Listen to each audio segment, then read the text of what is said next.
Good evening, everybody. We are here for a regularly scheduled town board meeting today, Tuesday, August 20th, 2024. As we start all of our meetings, we're going to start with the pledge, and Council Clerk Wooten, would you mind leading us? I pledge allegiance to the flag of the United States of America and to the republic for which it stands, one nation, under God, indivisible, with liberty and justice for all. Okay. Thank you, Jim.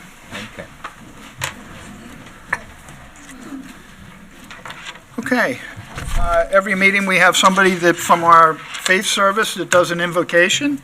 Councilman Rothwell, do we have somebody here this evening? We do. We welcome once again Reverend Janet Wright, the faith minister, to come forward and lead us in our opening prayer this evening. Thank you for joining us.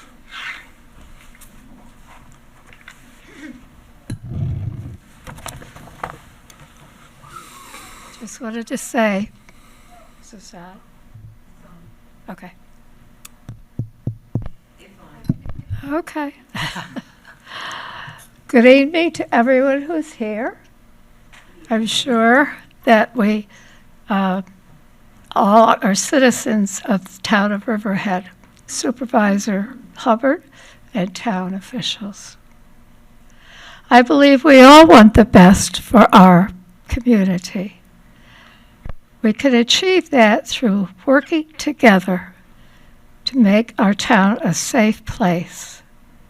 So please be in an attitude of prayer. As we hear the agenda, let us listen carefully before we speak. Let us choose kindness over cruel remarks, caring for our friends and neighbors and our town. We pray that we all think before we speak, because words can hurt. We ask that the town board members will listen carefully as well, and I believe we all want the best for our community. We give thanks for the dedication of the board members. May they seek what is best for all members of our community. Guide us always to what is best for all, and may it be so. Amen. Amen. And I just wanted to say we're here this evening also to recognize our hardworking police force and a new member as well. And we just hope that we will continue all working together for the best of our community. Thank you. Thank you.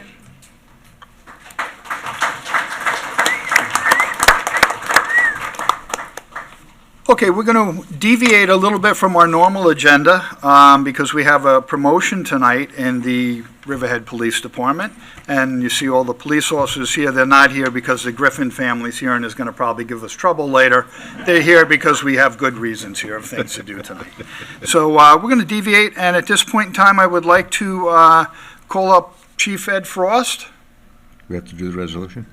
Yes. Okay. And what I need Clerk Wooten to read the resolution. Okay. Resolution 758. I don't have the verbiage for it. I was going to do that right after. It promotes a sergeant to the rank of lieutenant. Okay. Second. Okay, before we vote, do we have any comments from the public or online regarding this resolution? We have none online. Would anybody like to come forward and make a comment? Seeing nobody, we can read the resolution and take a vote. Okay, Woski. It was moved and seconded by Ken and by Bob.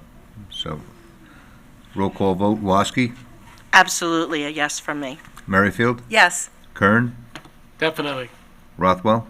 Congratulations, Brian, and all the great work. This is a great day for our town, and we appreciate all your guidance and leadership in the future. So thank you and congratulations. An absolute yes. And Supervisor? Brian, congratulations. Jen, Emmy, congratulations.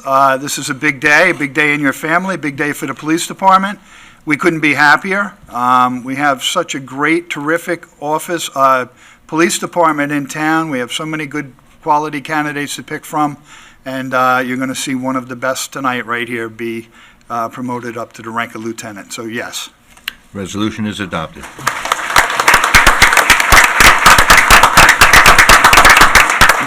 Okay, Brian, Sergeant Clements, would you please come down forward, and town board will go down and join him while Chief Frost swears him in.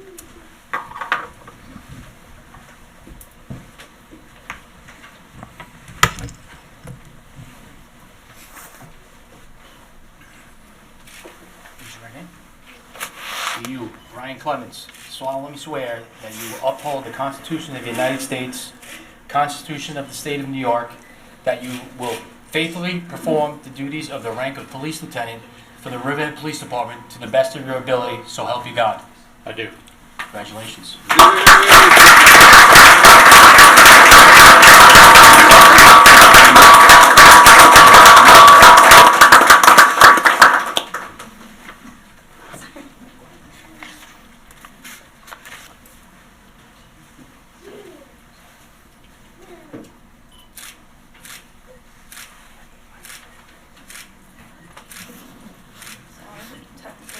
Let's just hang it there, that's fine. That's good. Just don't bend over. Turn around, Sean's taking photos.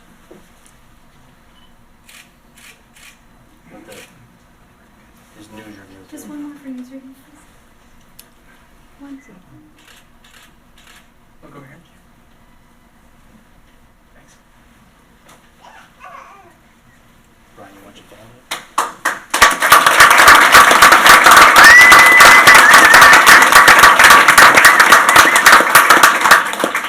It's your last day in a blue shirt, huh?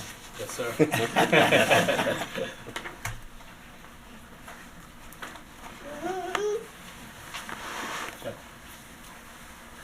Joe, you can come up. That's got to be your brother. He looks just like it. Wait a minute, who's who here?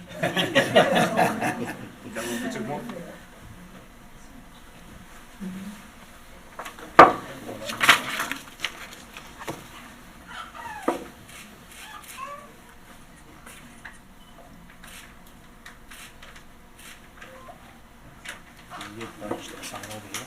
Thank you.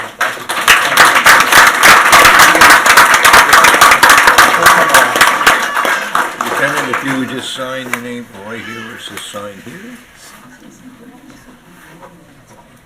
And then your official pen right here.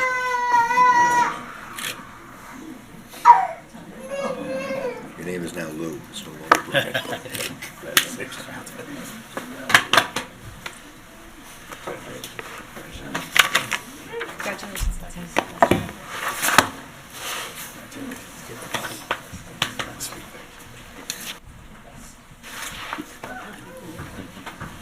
Guess this means we'll never play golf again. Yeah. He signed it already.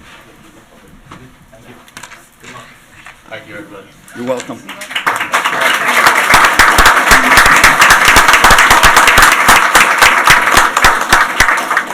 We've had some very big days recently in the Riverhead Police Department, and I assure you there's some more to come. So you guys will be back here in a very short time.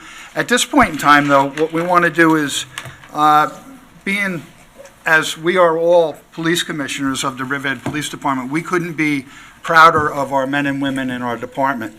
And if you happen to read the news a couple weeks ago, there was a tragic house fire on Newton Avenue in Riverhead, and 4 of our officers were first on the scene and actually rescued and removed people from inside that house who were trapped inside the house during a roaring fire. And I have to tell you, as a police officer, the thing I hated the most in my academy training is when they sent us to Firematic and you had to go into a burning house. I was never more scared in my entire life than going into a burning house. So the fear that comes up upon somebody, I don't know how firemen and firewomen do it. God bless them. And your police officers have training in fire rescue also. They put it to use that night, and there's a family that's alive today because of their heroic efforts. And at this point in time, we're going to come up front again, and we're going to call up the officers that were there that night.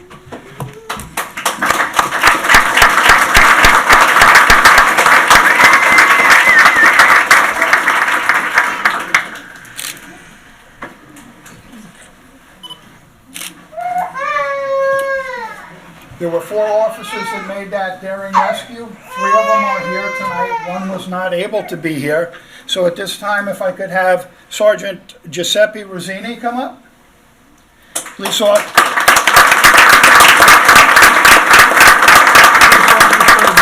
Leonardi.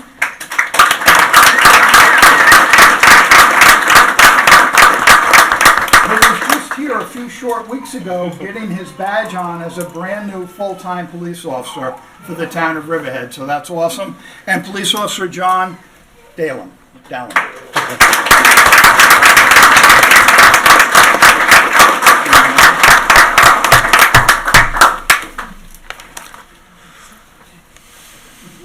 Officers, we thank you for your bravery. There's a family here living tonight because of your bravery and your heroic efforts.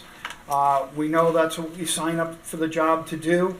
We hope we never have to do it sometimes, but thank God that you guys were there. You were there right away and saved that family. So hats off to you, kudos. Godspeed to you guys for the rest of your career.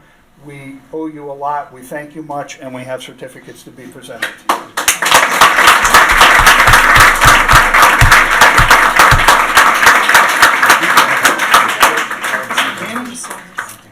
Officer Leonardi, Officer Dahlem. Congratulations. Thank you. He's always trying to get back in the fire marshal's office. Congrats, guys. We're going to just stand on the side and get some pictures with you guys. Yeah, Chief, get in there, man.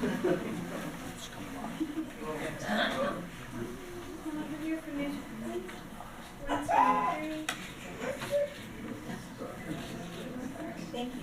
Keep your attention.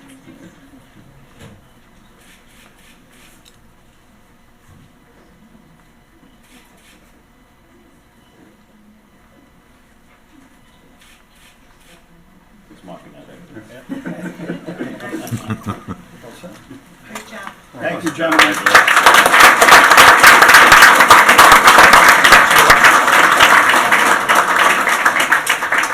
Thank you, guys. You're welcome, Chief.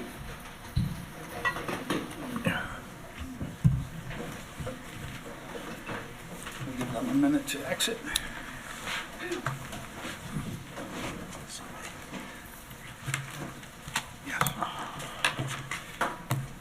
And in other police news, on Sunday, we swore in 2 brand-new officers for the Riverhead Police Department. The young ladies started the academy yesterday in Brentwood, and we'll have them out on the street in about 6 months. So congratulations to Ryan Waski and Christina, I'm going to say the last name wrong. Oh, gosh. Yeah. Can I have some help on her last name out there? Falasini or? Yes, Falasini, I believe it is. Okay. lovely girl. Yeah, Very nice. so they started on Monday in the academy. We'll have them out in about 6 months. And we're not done yet. We're still going to hire, I think, about 5 more officers before the end of the year. The next academy class is in December, so we plan on having 5 more recruits in that academy class. All right, moving on, we have something that I started up with the board's assistance in something called Riverhead in Action. And we recognize people, businesses, employees of the town, overall good people that do things for our community. Generational businesses, we're big into those, because if you can be a business and stay in business for generations at a time, you're doing something right. And we've had a group on here before. We have another one tonight. And I think we're going to get ready to play a short video here demonstrating why we chose the people we chose tonight. And then the people we chose are Griffing Hardware, by the way. And we will then have them come up after the video, and we'll present them with a proclamation. So if we can play the video.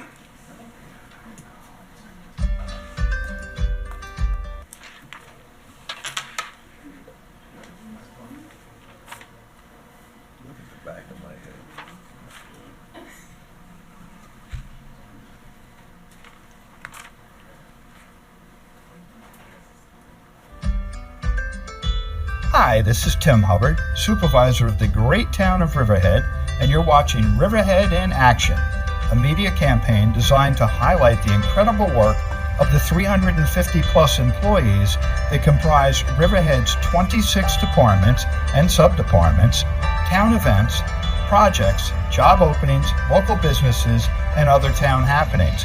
I hope you find this informative and enjoyable, and thank you for watching Riverhead in Action.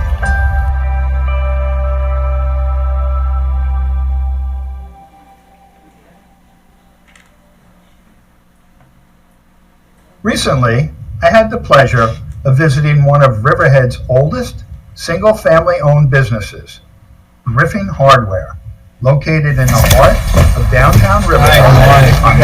Oh yeah, nice.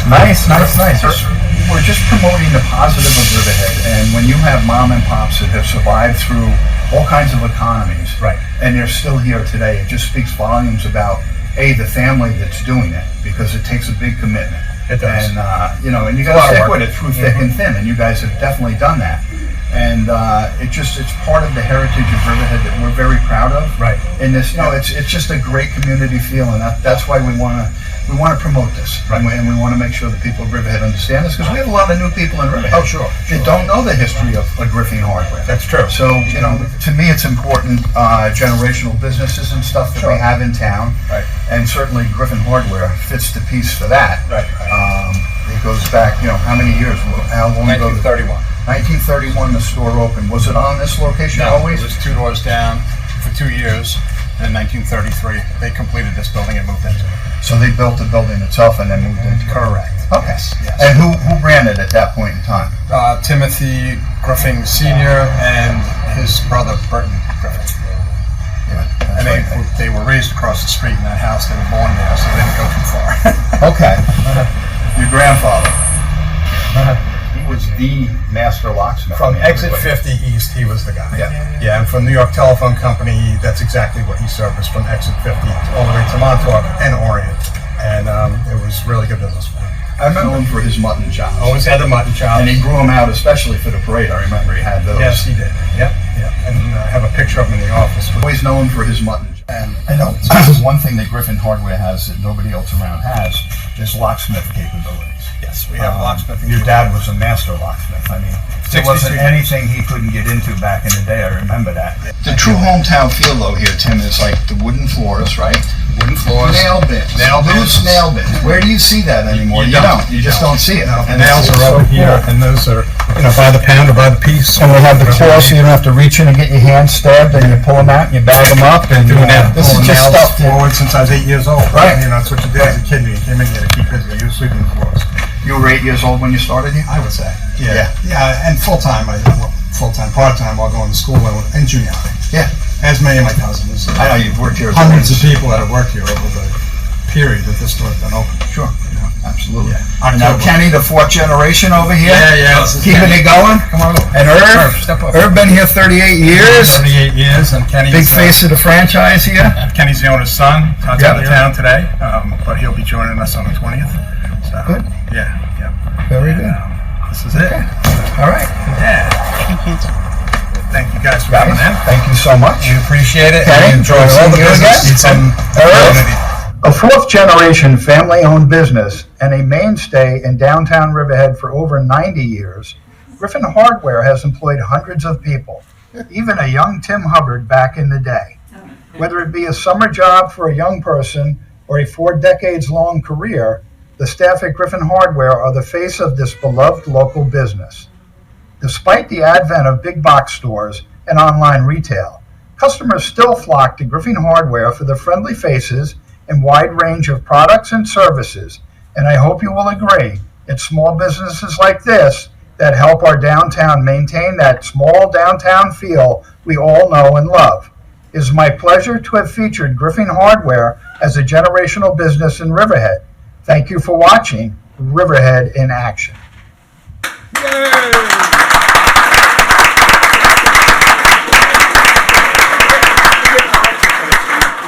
All right, if we could have the owner of Griffin Hardware, Todd Griffin, and his family come up. And Tim Griffin and his family come up.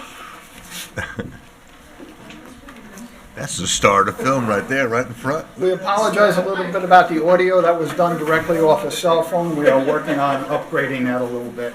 But we designed this whole program to spotlight the positivity in the town of Riverhead. And when you have a family like this that has stuck around for generations, and it wasn't easy when the box stores came up on Route 58 for mom and pops like this to stay in business.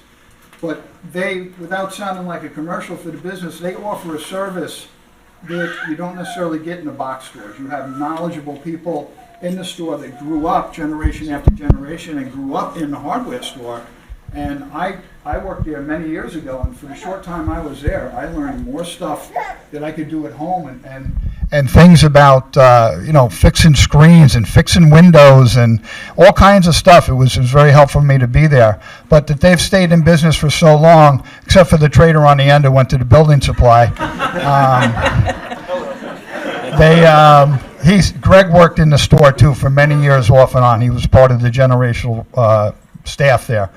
At this time, Griffing Hardware, and I'm going to read this with my glasses on.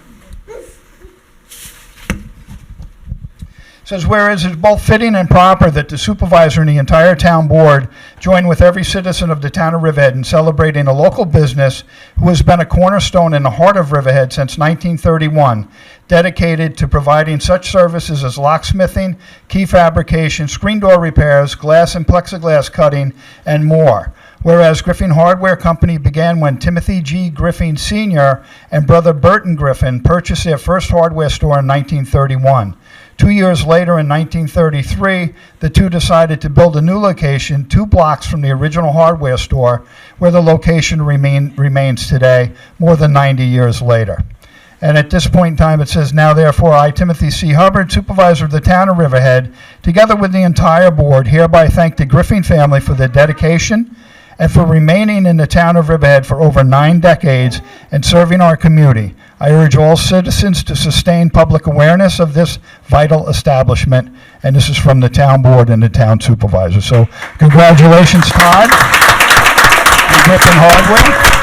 Thank you for keeping the generation going, with Kenny coming back in. I know your daughter has worked there, and Timmy and all your family has worked there, so we appreciate the generational business, and we thank you for sticking around in the town of Riverhead. We just want to make all our newcomers that moved into the town aware of some of the things that they may not be aware of. So this is Riverhead in action, and we appreciate you guys for coming down. Thank you very much. We're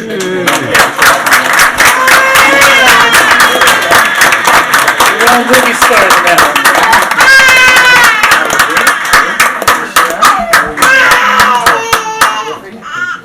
Hey, James. Gregor, congratulations.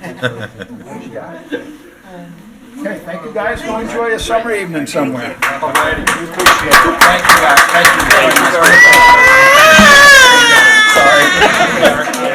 I'm good. Take care, guys. The baby's adorable.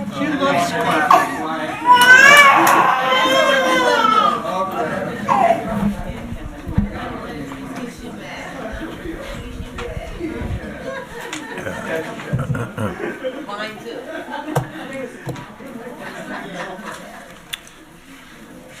I think we have the next Doug Geed with us tonight. Oh, yeah. It's so important to me, and I know you guys all feel the same way because we had this discussion, just to promote the positivity of this town. There's so much good stuff going on.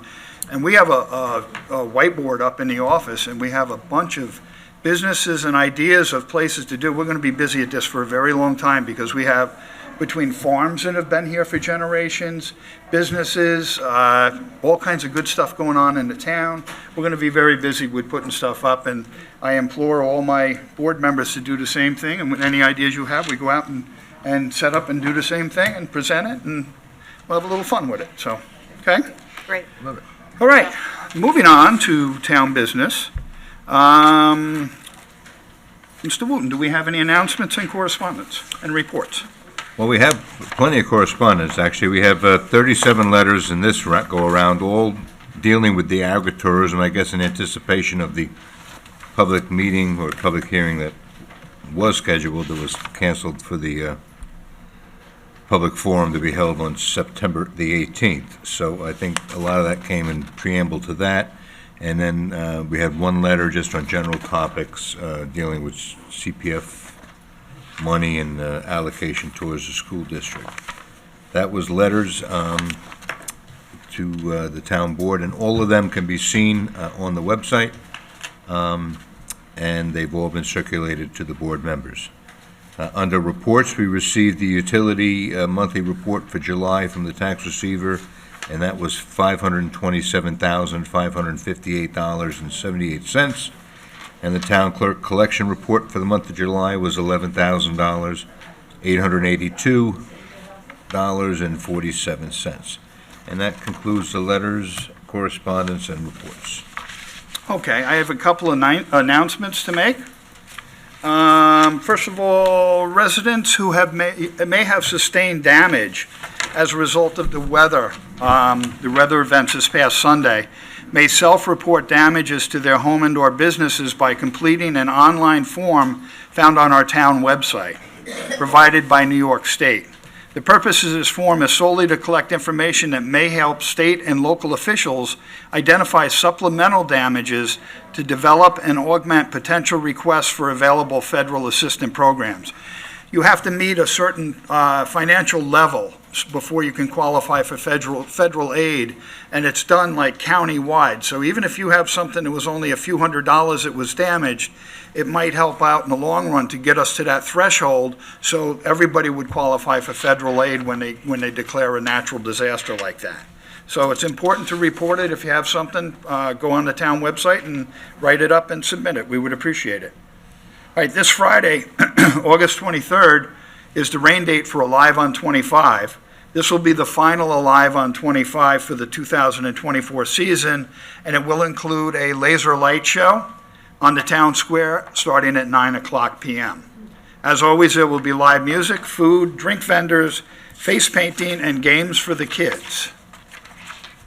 Also, a reminder, we have a special town board meeting tomorrow night, Wednesday, August 21st, at 6 p.m. for the purposes of consideration of the adopting the comp plan update and issuing a finding statement. And as a result of the Wednesday night special town board meeting, excuse me, the work session for August 22 has been canceled. Accordingly, the next town board work session will take place on Thursday, August 29th. Okay, as many are aware now, the public hearings previously scheduled for this evening related to Agri-Tourism inns and resorts have been canceled. Instead, the town board will host a public forum to allow for productive dialogue and questions and answers on all sides of the issues. The forum will take place Wednesday, September 18th, 2024 at 6 p.m. right here in the town boardroom. Additional details will be available online in the near future. And last but certainly not least, we have, as I announced previously, we have a Meet the New Police Chief series of meetings going on. And the first one will be Saturday, September 7th at the Riverhead Senior Center on Shade Tree Lane in Aquabog. And that's from 11 to 1, 11 a.m. to 1 p.m. Saturday, September 7th. The second meeting we have set up is Tuesday, September 10th. And that's here at Riverhead Town Hall in the boardroom. That's from 6 p.m. to 8 p.m. And the third meeting we have set up is Saturday, September 14th at the Riley Avenue Elementary School, and that will be from 11 a.m. to 1 p.m. on Saturday, September 14th. Okay, that's all I have on announcements. Does anybody else have anything? No? No? Okay. Bless you, bless you. Thank you. We are now scheduled to have a public hearing. The public hearing, we have one public hearing tonight, scheduled for 6:10. It is now 6:32, and I would ask Greg Bergman to come on up and get the public hearing started, and it's regarding a special permit application with the Riverhead Charter School. Thank you, Greg. Thank you. Good evening. Good evening, Supervisor, members of the Town Board. For the record, Greg Bergman, Senior Planner with the Riverhead Planning Department. So what we have tonight is a public hearing for a special permit application which is seeking approval to construct 3 temporary trailers at the site of the existing Riverhead Charter School on Sound Avenue. The property is located at 5117 Sound Avenue. Subject property is 3.95 acres in size and is located in the APZ zoning use district. And the special permit is required in accordance with Town Code Section 301-36B4. The site plan indicates that the 3 trailers, 2 of them will be used for classroom space, while the 3rd trailer will be used as administrative offices.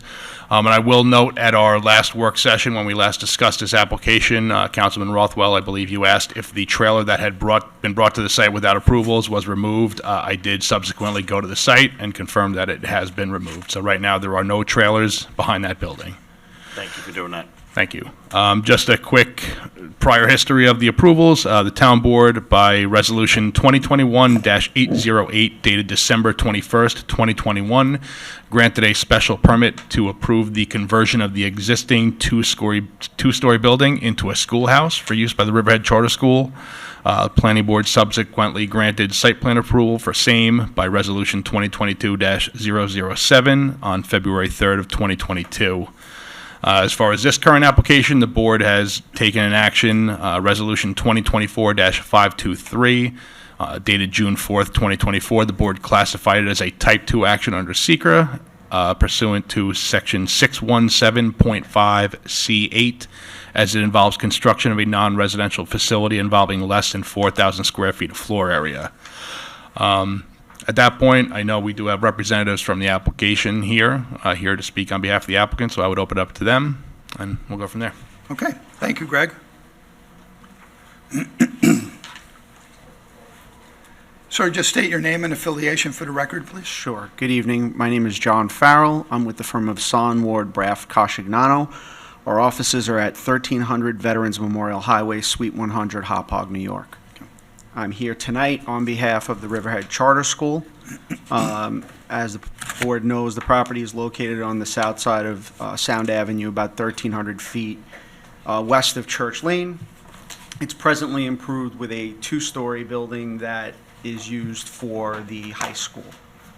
Currently, there are 154 students and 24 faculty at this facility, and they're kind of outgrowing their space. As the board knows from various meetings with the applicant has been seeking other venues for the charter school, a larger space, vacant land to build a new building.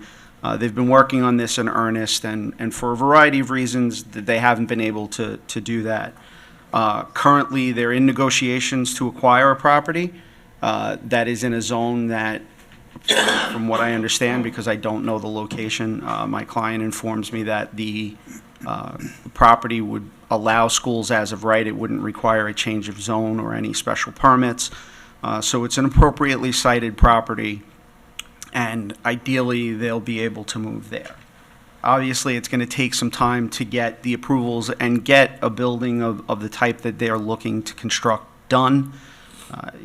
As just the board knows, zoning on Long Island, clients come to me and say, how long is it going to take? I tell them, well, let's start at 12 to 18 months and see where it goes from there.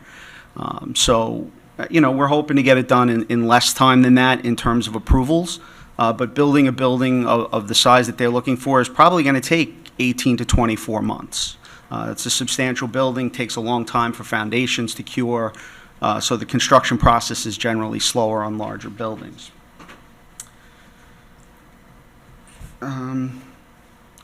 The incoming students that are coming to the school are long-term. Can you just get the mic closer? Yeah, Sorry. Mike. I'm not used to a microphone. I generally speak That's what pretty Michael loud. Jackson said, but you're doing a good job. So there are some incoming students to the school. These are incoming freshmen that have been with the charter school almost since it was established. They're looking forward to start, the new year with the students that they've been going to school with their whole lives, essentially. So to displace them makes it challenging. So we're here tonight requesting a special permit to place the 3 portable buildings for additional classroom space and offices for faculty and staff. Each unit is 960 square feet.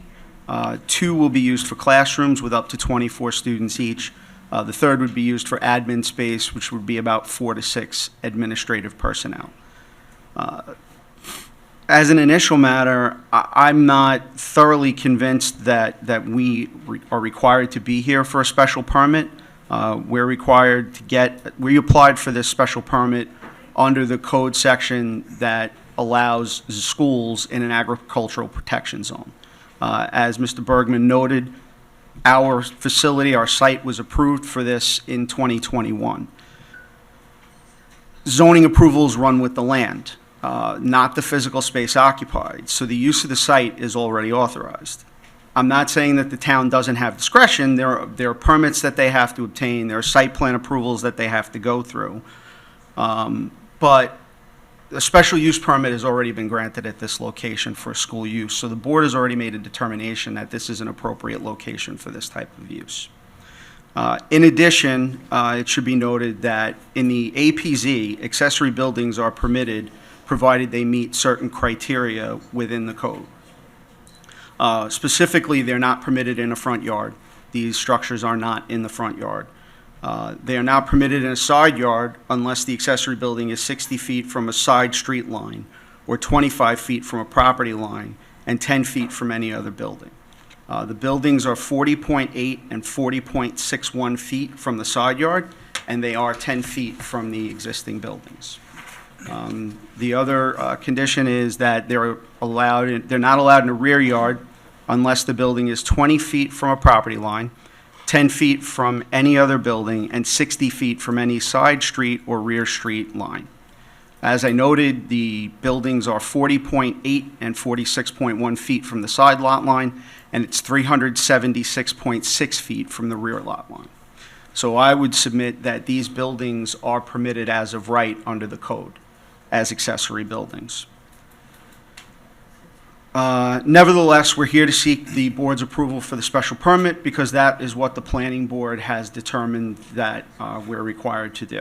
To the extent that we need the special permit, I just want to remind the board that the courts have historically held that schools and churches enjoy special treatment with respect to zoning because they are presumed to have a beneficial impact on the community. Indeed, it has been established as a general rule that the total exclusion of educational institutions from a residential district serve no purpose and serve no end, and that it is reasonably related to the morals, health, and welfare and safety of the community. Even private institutions are entitled to this deferential treatment so long as they carry out the educational mission of the state as they have the same beneficial effect upon the general health, safety, and welfare of the community. In this case, the Riverhead Charter School has a charter that was granted by New York State. Their mission is to carry out the requirements of state education law and provide proper education to all of the students that come through their doors. In spite of this deferential treatment, this obviously is rebuttable with evidence of a significant impact on traffic congestion, property values, municipal services, and the like. However, the New York State Court of Appeal has noted that zoning officials are to review the effect of the proposed expansion of a school or church on the public health, safety, welfare, or morals, concerns grounded in the exercise of police power with primary consideration given to the overall impact on the public welfare. Applications may not be denied based on considerations irrelevant to these concerns. Furthermore, a municipality's pursuit of legitimate zoning objectives does not diminish the importance of striking a balance between the important contribution made to society by educational institutions and the inimical consequences of their presence in residential neighborhoods. Essentially, unless there's a significant impact on the community from a proposal, the board is really required to grant it under the case law. In this case, the town, as noted by Mr. Bergman, under SECRA, this has been declared a Type 2 action. Type 2 actions, as a matter of law, are matters that are cases that have been deemed to not have a significant impact on the community. As a result, no secret analysis is required. So we're proposing essentially less than 4,000 square foot, actually less than 3,000 square foot additional space in this property. That's less than 1.75% of the total lot area of the site. The proposed increase in traffic is going to be minuscule. At most, they're going to have 3 additional buses. Students are not allowed to drive to the school. As I noted, we have 24 faculty and we have room on site for 52 parking spaces. So there's not going to be any parking issues, and to date, there haven't been any parking issues from what I've heard with this site. And the increase in traffic, it's going to happen either way because the students are coming. We're not going to turn away students that have been with the charter school since the beginning and tell them they have to go start high school at another place. This is where they've called home. This is where they're going to finish out their education, at least to the high school level. So it's a matter of, are they going to do this in cramped classrooms, or are they going to be able to expand and have additional space to provide the proper learning environment for these students? I could go through the special permit criteria. There's what is it? 18, about 20 special permit criteria. But most of these have already been determined by the board. You've already determined that this is an appropriate location for an educational institution. You've granted this previously. Is it sufficient? We're going to comply with parking. We comply with all setbacks. We're going to screen the building so that they're not seen from the public rights of way or from public view. I know that the board has concerns about the time frame and the use. My client is amenable to putting a condition regarding a term of years on the approval where it would sunset. As I said, we have at least 3 years before we're going to be able to complete a new facility. We have 6 years left on the lease at this property. If the board wants to put a 1 or 2 or 3 year limit and force us to come back so that we can give you updates on where we stand, my client would certainly be amenable to that. My client would agree to put a covenant restriction on the property regarding the use for the school with regard to student driving. They're not going to allow student driving, so parking won't become an issue, and it won't result in increased traffic. At the end of the day, we're seeking a minor and temporary accommodation until my client can find its new and larger space. In truth, my client hoped to be obtaining permits to construct the building on the adjoining property by now. But as we know, that application was met with a lot of resistance, and it was withdrawn. As I'm sure the board knows, finding these properties is not the easiest thing to do. My client has looked high and low. They've, in earnest, attempted to find spaces as quickly as they can. Unfortunately, some of them haven't worked out, whether it be for zoning reasons or community pressures.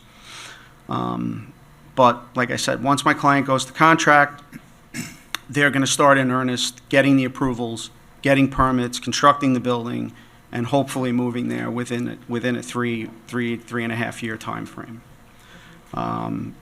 If the board has any questions, I'm certainly happy to answer them. So the students that are in these trailers, are they new students coming into the system, or are they already presently in the school and moving from the school?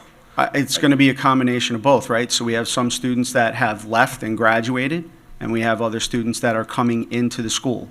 But essentially, at 154 students, we're really over an appropriate capacity for the building.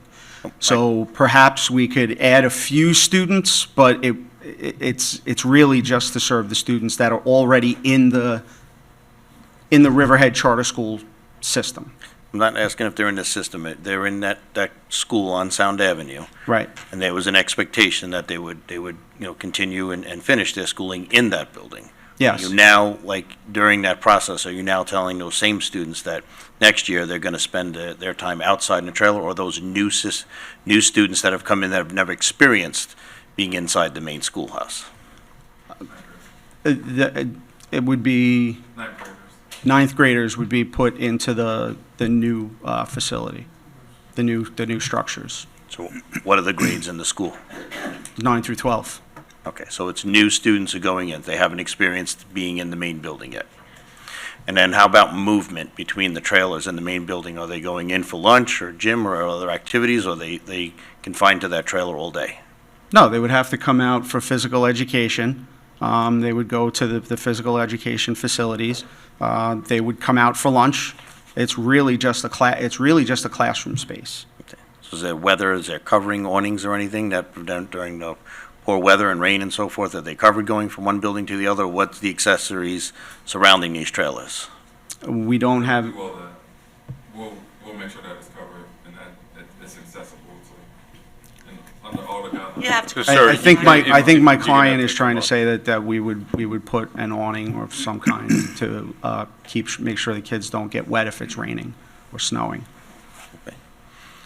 And then what's the maximum capacity? So when you originally selected this building, the fire marshal, contrary to what you said earlier, the fire marshal does establish, a maximum occupancy for the building. So as you're enrolling, are you looking at that maximum occupancy? Why come forward and say that we want to circumnavigate around the maximum occupancy and add additional trailers? I don't think anybody said anything about circumventing the maximum occupancy at all. But that's what you're doing by adding trailers. You're increasing the capacity of the overall. Well, School. we're adding buildings, which is not increasing the capacity of the existing building. That has nothing to do with the fire marshal. The fire marshal would have a separate inspection of these facilities and would determine the capacity of them. Well, the Have you- fire, sorry. I'm sorry, have you already enrolled these students with the expectation that they're going into the trailers? The bottom line is we can fit the students into the school, but it's not it's not a great learning environment. It's crowded. And we have enough space to accommodate them within our approvals, within the public assembly approvals or whatever the fire marshal approved for capacity. It's just not ideal. Okay. What is the capacity that the fire marshal said would be allowed within the school? Because you just said that you're going to be keeping the children no matter what, basically, Right, but you're only allowed to have a certain amount. right. And you also stated that Well, you could put a covenant Mhm. on the property or restrictions that students will not be driving to the school. Correct. In the original approval of the charter school, we were told that there were not going to be any students driving, that they're not allowed to drive to the charter school. Right. And So is that no longer correct? No, that's absolutely correct. That's So then why actually that's what I said. That's exactly what I said. We would agree to put a condition on it. So I don't know if there was a condition on the original approval about driving, but the fact is, students have never driven to the charter school, and they're not going to be allowed to drive to this charter school going forward. Okay, and then if you don't mind, Greg, could you come up for 1 second, please?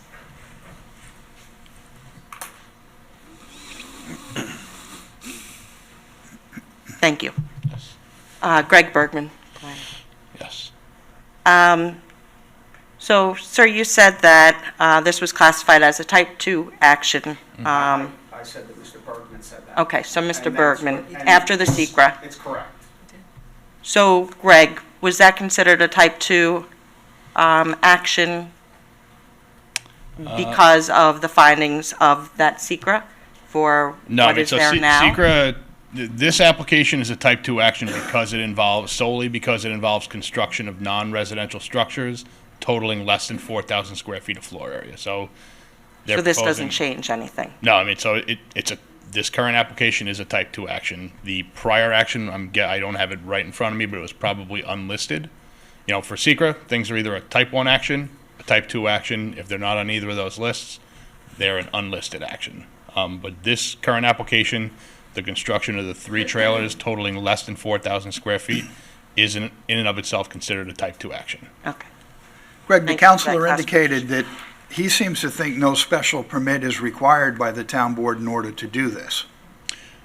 That's really a legal question. So the original special permit application specifically referenced the conversion of the existing school building. Again, I don't want to, take a dip into legal forays, but that's from a zoning perspective. I can't really speak to that. The question, if that ran with the land, then could they, in theory, double or triple the size of the building? I think there's some level of control that needs to be had because of the special permit. Right, it was granted as an administrative site plan approval, and it was limited to their plan to convert the existing building. It didn't contemplate any additions to the property, such as trailers, that would increase the capacity of the school. Now, the planning board resolution said that they expected an enrollment of 105 students. Today, they said they have 154 students. And how many students are being added by these trailers? 24 in each, so I think a total anticipated increase of 48 just based on the occupancy. Okay, so that would put us up over 200 when the expected was 105. No, not exactly, because 48 is not the number of students we're increasing it to. We already have 154 students. The building, I believe, ideally would hold like 130. So really, we're looking at 178 students. Plus total. 30 administrative and staff? 24 administrative and staff, but the 24 are already there. Okay. So I have a question. So, Greg, would that change any of the secret analysis as to the impact?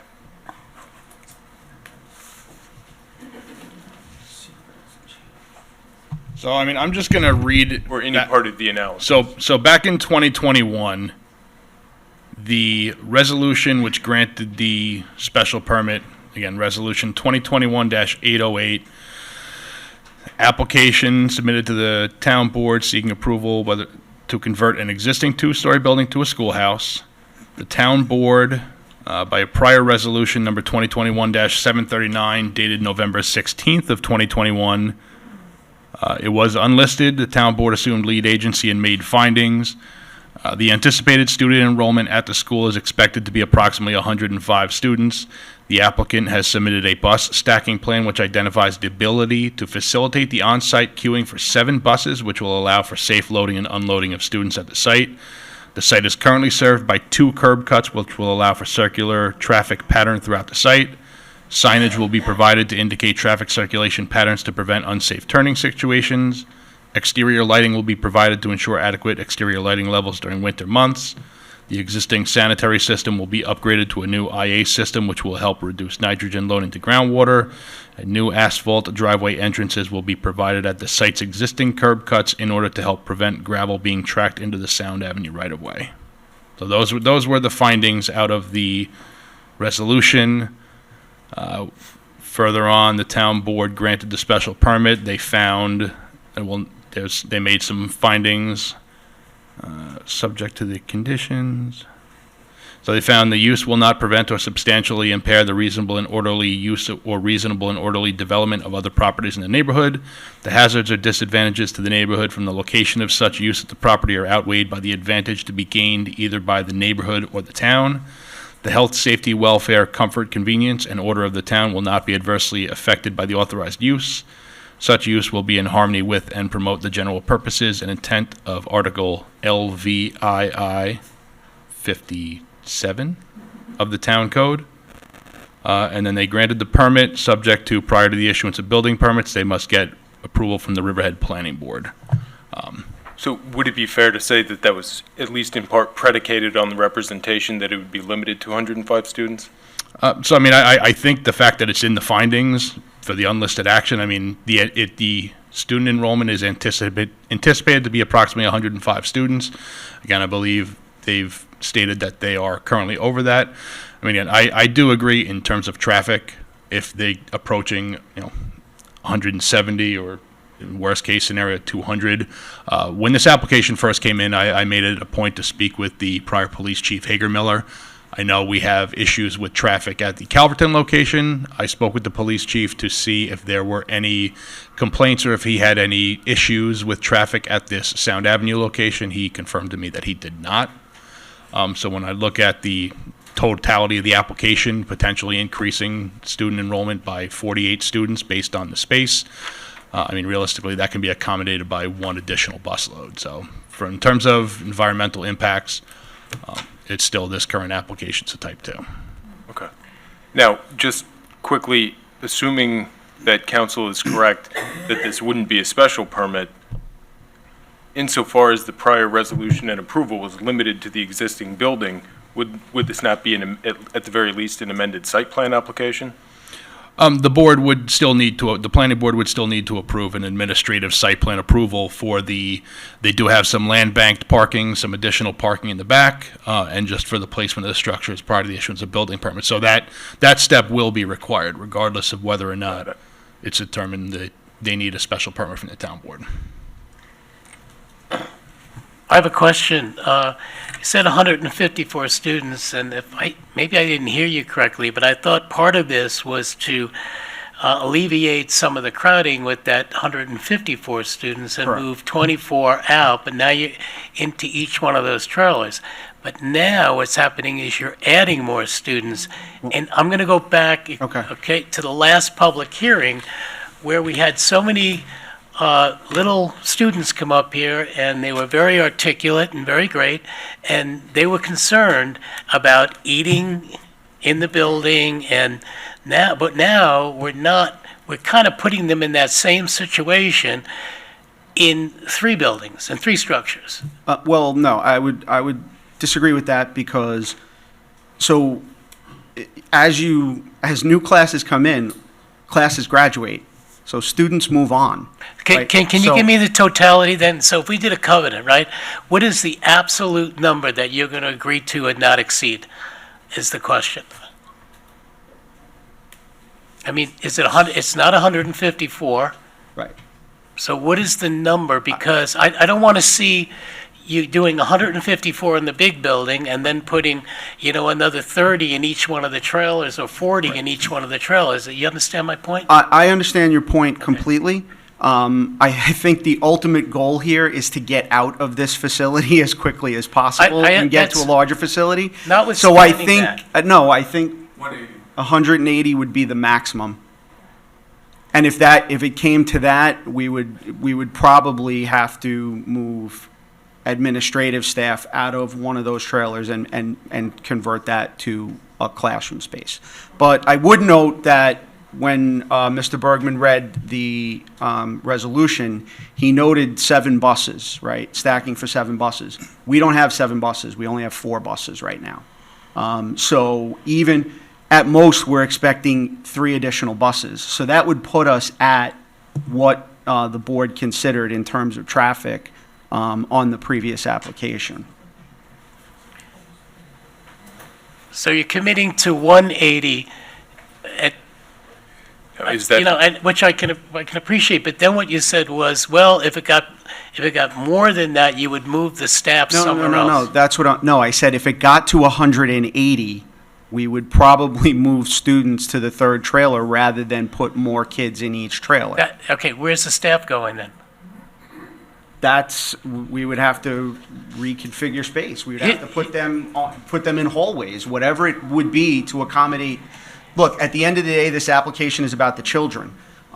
In terms of the programmatic uses and the programmatic needs of the school, that's not really a consideration for the board to make on this application.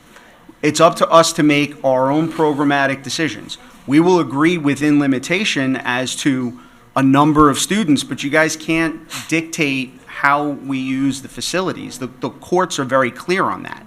The courts are really asking you to look at the impact on the overall community. These trailers are a type 2 action, which is legislatively determined to not have an impact on the community. I'm going to put faith in our fire marshal and say he absolutely can put a limit on how many people can be at it's a public gathering space. Agreed, that's the fire marshal. That's not a consideration for the board in rendering a determination on whether or not to grant the special permit. So what is your maximum occupancy in the building right now? What does the fire marshal dictate as the maximum occupancy in the brick and mortar building? I don't have that number at this moment. And then what will be your maximum occupancy in each one of those trailers? The maximum occupancy would be 24 students.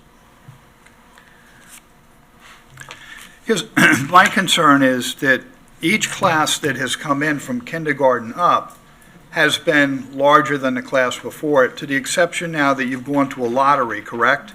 Because you have X number of spaces, those spaces fill up each year in the beginning, and then it becomes a wait list for somebody who can come in. Now, the numbers that you have cut off at before you go to a lottery are bigger now than, say, your 10th grade class now when they first came in back as kindergartners. So it has increased all the way, it's increased all the way along, and each class that's coming up now, this year's 9th grade class, next year's 9th grade class, they're going to be at max numbers. So my concern is, are 3 going to be enough? Or are you going to be back to us in a year or 2 years and say, hey, it's still not enough? Because honestly, if you had the property bought already and you had a building permit in, you're 3 years away from a new school. And we know that hasn't happened yet. So 3 years is, I can't even consider 3 years because I know how this works. I understand. So we 5 are years already from now, what's going to be the situation? And where does it end? So and say that, currently- and hang on, and say that that property doesn't come to fruition and you can't find another location and now you're stuck in that location again. When does it end? I understand your concern. I do. We are already below the capacity we're allotted by New York State, and we're doing it because we're outgrowing our space, and we're actively seeking to develop a newer, larger building that will address these concerns of crowding. Growth is a good thing, but it has limitations. We're trying to strike a balance. We're agreeing to 180 student cap on this building.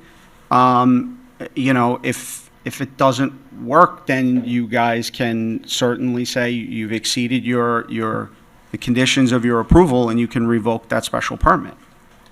Do you have room in the Calverton location to be able to put the 9th grade, keep them there? Now, remember, we saw the middle school was in the lower half of the front building, and they were jammed tight there to begin with, too. Yeah. They were at capacity. But I think, look, I can't tell, this is not a perfect solution, it's not an ideal solution. Certainly my client would much rather be in construction of a new building at this moment and not have to be here asking for relief from this board. But the fact remains that we have these students that we have to educate. And what we're asking for with this application is very minor. If we want to look at long-term, it's a different story. We can't, in 2022, I'm sure Riverhead Charter School didn't think they were going to outgrow the space by 2024. Think about that. They opened 2 years ago. They didn't think they were going to outgrow that space. But when you And decide they how did. many students you're going to take, you should have some type of budget and say, okay, this is how many students we're going to be able to educate and have within the structure. And we've done that, and that's why we've limited the number of students. That's why we've gone to a lottery. That's why we're already below what the state allows under our charter. The state allows 1,150 or so students, and I think we're at 9 and change. So we're trying to keep that in mind as we progress. But again, we're in this situation. We're only accepting limited enrollment at this point. We're looking for room to grow, but we need a solution for the problem today. Mr. Farrell, I'd just like Yes. to address a point you made earlier, just to correct the record. You said the total exclusion of schools serves no purpose. the town of Riverhead has not excluded all schools. I- There is I- not a total exclusion of schools. I was quoting But that's directly fine. from a case. I'm also pointing out it's not applicable here because we have not excluded schools. Second, I'd like to point out the fact that you mentioned about it's rebuttable by not just traffic, but property value devaluation. And that's an argument that a lot of members of the community feel very strongly about, that does devalue their property. How do you address that, sir? What I would say is it's operating as a school. It's continuing to operate as a school. But you would agree. Since I'm sorry. since the school opened in 2022, I don't think anybody in the room can say their property values have gone down as a result. Well, In fact, I would say, in the last 2 decades on Long Island, I think you're going to find it very difficult to find somebody, no matter where their house is, to say that their property values went down. If I may, sir, actually, there are a number of people that have spoken at the prior meetings that have said that they have information from realtors that it does affect their property values detrimentally. Realtors are not real estate appraisers. Realtors are people that sell homes. I'm not They going to are, debate but this. I'm just I letting know. you know, sir, that is a rebuttable But you're talking, factor. it is a rebuttable factor, but it has to be a significant impact. Okay, so when you're looking at the significance of an impact, you have to look at what the development is, right? This is 3 trailers, less than 3,000 square feet, to house at most 72 students, but our proposal is for 48 I students. thought it was 48. Okay? It is 48, okay? Okay. My, That's if they used the third one and got the staff. if I had to use the third one and rearrange staff or something like that, it would be at most 72. But again, we're willing to cap it at 180. Yeah. Okay? How do you make And- that decision? You said earlier you have a lottery, so why would we, why would you then hold the staff in place for that third trailer? If you're saying you're already, working off of a lottery, wouldn't it be our expectation that you're going to fill all 3 trailers with students and you're going to go to that 72 number, or what's going to prevent you from doing that if not? Because the lottery is for, the lottery is the lottery is not for high school, it's for entering the school. It's for entering, it's for entering students, so. Yeah, but the those size of students that are- class that's entering dictates down the road at ninth Correct. grade when they get up But there. that's 9 you years have from the now. problem you If- have. That's 9 years from now. That's a completely different conversation we're having in 9 years. Yeah, You but know, this conversation should have been had 9 years ago when you were going to expand Well, again, to a high school, can't. and you knew the size of your classes as they were coming up. Where were you going to put them? I don't think that they anticipated as much growth as they've had. Again, they were only here 2 years ago. And, so they got approval 2 years ago, and the kids stayed with the schools. They stayed through to the high school. Look, I understand it's not ideal, and now we're faced with this problem. We're addressing it through the lottery now, now that we've realized it's an issue, we're addressing it through the lottery, but it still leaves us with this, we need a transition. We need a transition from this situation to a bigger school, and right now, the trailers provide the only relief, the only feasible economic relief, because if there is a concern about property values, expanding the size of this building is not conducive. You'd rather have the 3 trailers that can be removed once the school moves on, which is another condition we would be happy to agree to. Once the school is out, we're going to take out those trailers. So I have a question. When you first came up, and look, I just like everything to be transparent. I listen really, really well. You said there was 154 students, it's overcrowded, you need to move some of those into trailers, right? Now, at the end, now you're saying, but we're putting 24 additional students in each one of the trailers, so you're not, and I'm not trying to challenge you, but it is a bit of a contradiction, because you're saying. I don't think it's a contradiction. I think what it is if we're going to cap the number at 180, and the concern of the board is that we're going to have 30 students in those trailers when they're really appropriate for 24, I think if we got to that number where we were at 180 students, we would likely use the third trailer for that number. But initially you said the trailers were to alleviate the 154. Right. Okay, but you're adding 24 to each trailer. So that's where I'm confused. I think the cap at 180 might be too high.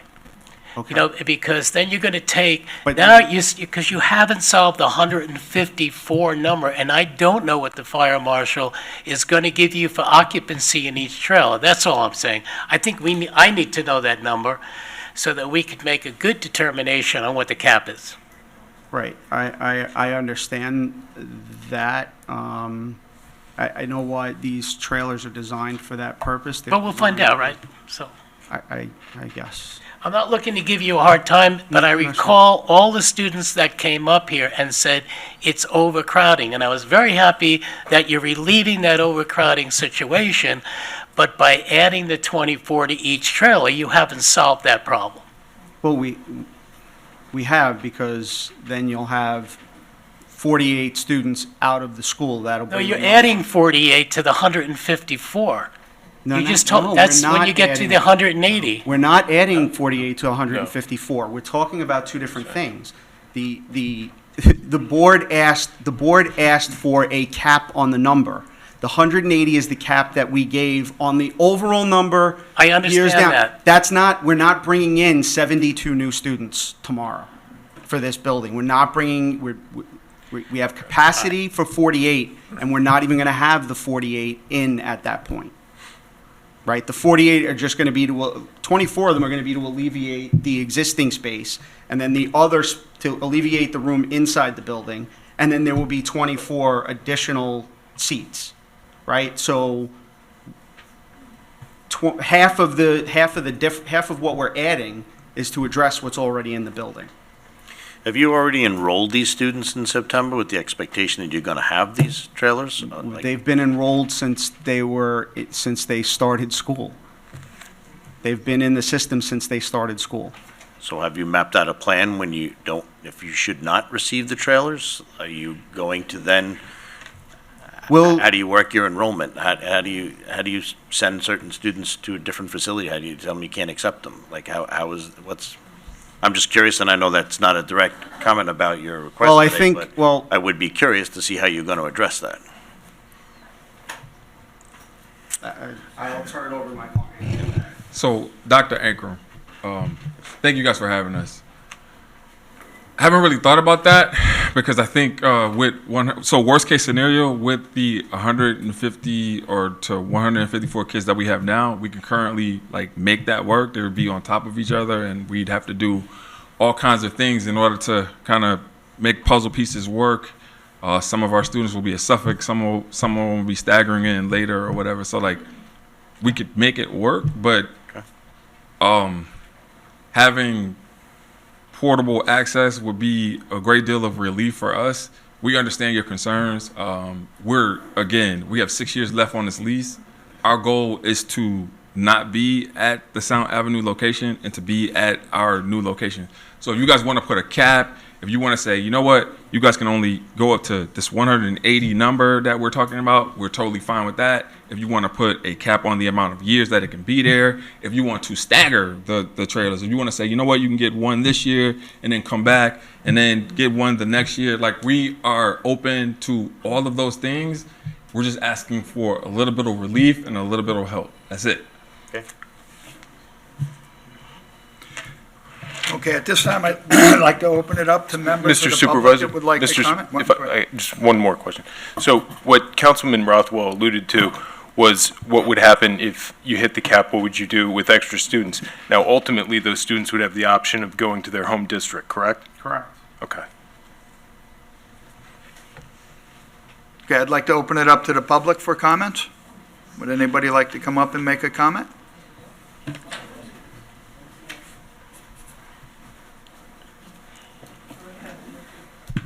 Hi, Linda Nemeth, Calverton. How many students are presently in each of the classes? What's your classroom capacity? We generally don't go above 20.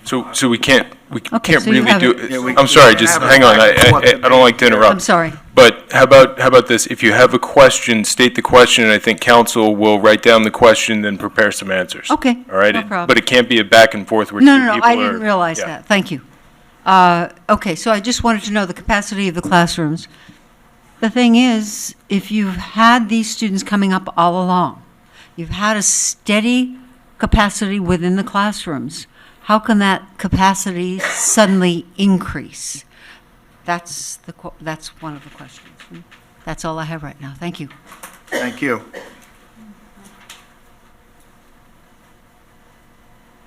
Evening. Barbara Ripple, Calverton. I seem to have remembered hearing that the charter school takes money out of the Riverhead school budget. Is that true? The state gives the charter school money from the Riverhead Central School District budget, yes. They So- allocate money at a rate per student Okay. from the Riverhead District to the charter school. And From there are from the home students in the district. charter From school from that are Yeah, from the not, student's home district. Correct. and there are students in the in the charter school that are not Riverhead students. They come. I asked that question before, and maybe it's changed, but it's roughly, I was told about 50% are from Riverhead School District and 50% are from other school So districts. Riverhead taxpayers pay for these students that come from out of the district. No, No? no. Nope. They're We home don't pay district. for their transportation, we don't pay for them, and their home districts pay for them, Okay. just like Riverhead pays for their students. I mean, I'm a student advocate. I taught for 30-some-odd years, and the first thing in my mind is what's good for the students. I don't think trailers are at all. But anyway, if these, when I taught at Suffolk, we had a class size, no more kids in the class, because there were that many chairs. So why is there not a limit on, if you know that there's no more chairs in your classroom, how are you taking in more students? Doesn't seem logical to me. Thank you. Good evening, everybody. Good evening. Town board members especially. You just need to speak into the microphone a little more. Yeah, my name is Joan Zaneski, and I live in Aquabog, okay? And I'm here to alert you to what I believe is a problem with the way the notice was placed in the newspaper for the public hearing tonight. And it says, and this is of grave concern to me because it could open the door to possible challenges to our regulation of agricultural preservation land. Okay? Never mind all this confusion and smoke screening on the part of the charter school as to what they are or are not doing with this property. But it says that they're seeking approval to preliminary site plan applications, seeking approval to construct, the word is construct, 3 temporary trailers, each having a size of whatever, for the purposes of providing additional classroom space, faculty administration space on a 3.9 acre parcel of land located at 5117 Sound Avenue, more particularly described as such and such and such, and located within the Agricultural Protection Zoning District. All right? Now, if this application is approved for this charter school, what is to stop a developer from coming along and making an application, not necessarily similar to this, but using the permission that was granted for this to build some 14-story condominium or something like that on like agricultural land? It could really provoke a legal challenge to the agricultural protection zone if you allow this to be granted under the specific language that I have just quoted you, which is the application that was made by the Riverhead Charter School. Okay? So, good luck with it, gentlemen. And I trust you'll do the right thing and continue to keep our Riverhead town protected agriculturally. It's been that way for years. My family were farmers here, and I know what it means. So I am urging you to treat this with great caution and be very, very careful about allowing this to happen. Thank you, good night. Thank you. Hey. Good evening, Amanda Grams, Reeves Park. Ms. Waske, you hit on the nail, right, tonight. If they're at 154 now, and they know the number's coming up 8765, we're not going to 180. 180 is almost doubling what they have. We're not stupid. What's next year? If I ask him, he's going to say he doesn't know the number. And we know charter schools are money schools. So they're not going to say no. Oh, we're going to restrict and we're going to have some kind of lottery system. They're in for the money. Come on. They're going to stack as much as they can. So 154 isn't the number. And I'm sure the fire marshal never granted 154 in that building. So you got, and let me tell you something. I went to Berner High School back in 1978. Half of my career was in a trailer, which one of them went on fire. Thank you. Where's the supervision going back and forth between the trailer and the building when you want to skip out? There's a deli next door, right? Don't do it. Don't do it. And then why are we paying for their mistake? Where were they looking up their numbers? Why weren't they keeping track? Why does Riverhead now have to look at the eyesore and go along with this play because they couldn't manage? Forget it. Let it go. Will you have to ask any questions on agro tonight at all? No. None? I'll see you tomorrow night? Actually, you can at the very end of tonight's meeting when we open comments for any topic, yes. I got you back then. Thank you. Yep. I didn't get the name. Evening, everybody. Claudette Bianco, Baiting Hollow. I have a question regarding the structures. They said they need to construct trailers or portable classrooms or whatever you call them. Are they permanent? Do they go on a cement foundation? Do they go on the grass? They have some type of foundation, Claudette, that goes down on them, and they place them on that. Like the one they had up there that they didn't have permission to have up there, they removed it. They removed fairly easily. When the word construct doesn't mean like you're building a house. Right, it's very subjective. They come in prefabbed and they just attach them together and attach them to a footing. It doesn't go on a cement foundation that's permanent I don't know if it's on cement or stone. agricultural. I don't know what the foundation. In an agricultural protected zone, once the soil's gone, it's gone. So if they have plans to move to a new location, and God bless, I hope you get what you're looking for, is that land now permanently scarred, damaged? When they remove those trailers, they have to remove any foundation materials underneath them. Okay, so the soil would be right back to, It could be, I don't know if it's concrete or stone. I'm Right. not in the construction business, but Neither there is am I. some sort of base or footing that they do go on. so that's a concern that I have. Thank you. Who's talking? Folks, I would ask the conversations in the audience to please stifle them a little bit so we can hear what's going on up here.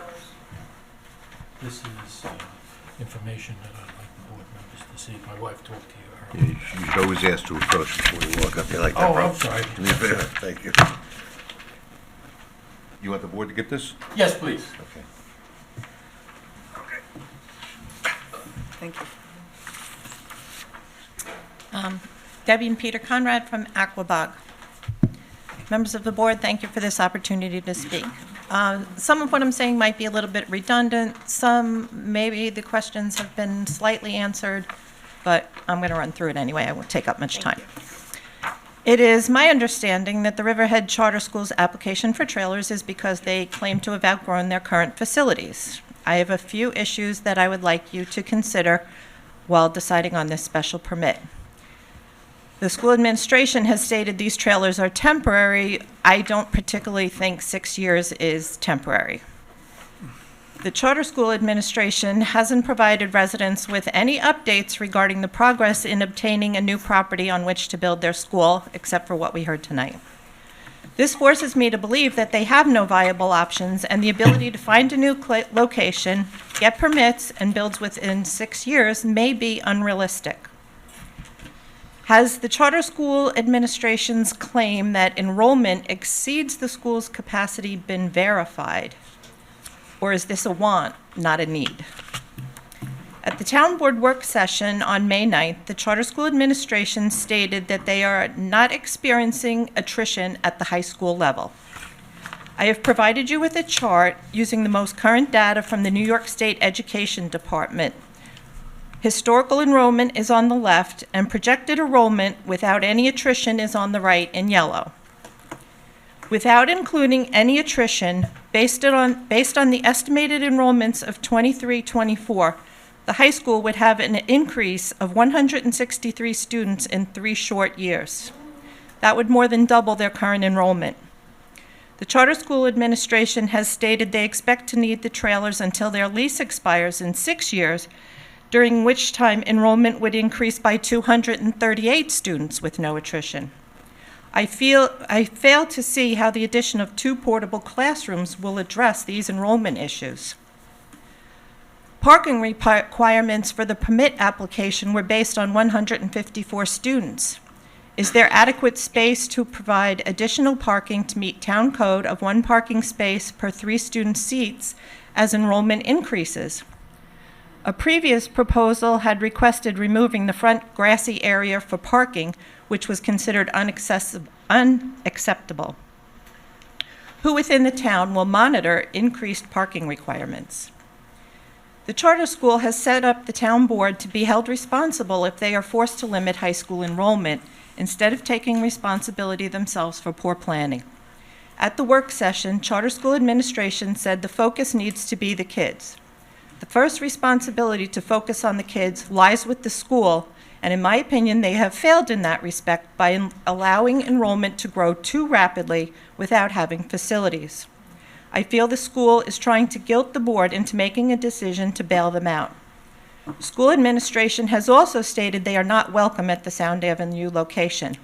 Again, with the guilt and the deflection. Not a single person opposed the opening of the school back in 2022, and no one has asked them to leave. Will allowing these trailers set a precedence for other businesses along Sound Avenue who may seek trailers to provide them with additional indoor space when needed to handle fall and winter volume? And will trailers be rustic in materials and appearance as required? During the work session, some board members questioned the feasibility of a lottery for admission to the high school until other facilities are found or built. I think the school administration needs to prepare contingency plans for these students and to do the responsible things for the students and have a plan if they don't achieve this goal for a new high school in 6 years. Please consider all the aspects and ramifications of this special permit, and thank you very much. Wonderful, wonderful. Thank you. Do you have anybody else in-house that would like to comment? We have nobody online, on Zoom? Okay. Do we want to answer the one lady's question? Yes. Counselor, please come up and answer.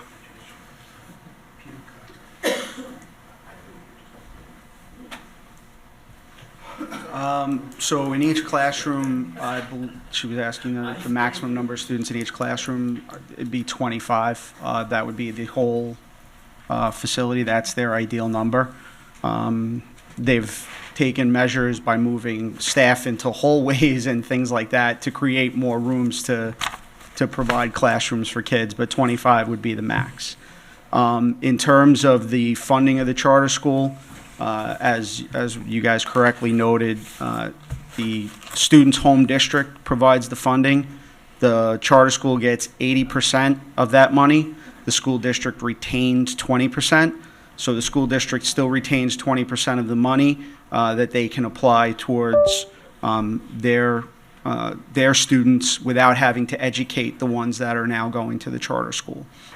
So in many circles... There's a little more to it. No, it's a complicated thing, but the school district does retain some of the funding, but the charter school doesn't get the full amount of funding that the school district has provided for each student. So there is that. In terms of planning, I don't know how to address that other than the way that I've addressed it throughout the evening. Is we did plan for growth. We had a plan to develop the property next door. That plan fell through. We had another property that we identified that we couldn't develop because it's in an industrial zone, and industrial zones don't allow schools. We are now in discussions to talk about, to acquire another property. I am sorry I can't give any more details on that property because we are not in contract, and, identifying the property would potentially inhibit my client's leverage in their negotiations. So all I can say is I am up here as an officer of the court, telling the board that they are in substantial negotiation and are pretty far down the line on a property where they won't need any relief from the board. Again, I don't know if I should address the issue about the approval of the charter school giving somebody else permission to develop condos. I think the code is pretty clear as to what's permitted and what's not permitted. Condos are not permitted anywhere in an agricultural protection zone under the current ordinance. Charter schools are only permitted by virtue of a special permit granted by this board. So the grant of this would not grant somebody the right to do something that is not otherwise permitted under the code. The structures will be, they will have a foundation and footings that will be removed when we leave the premises.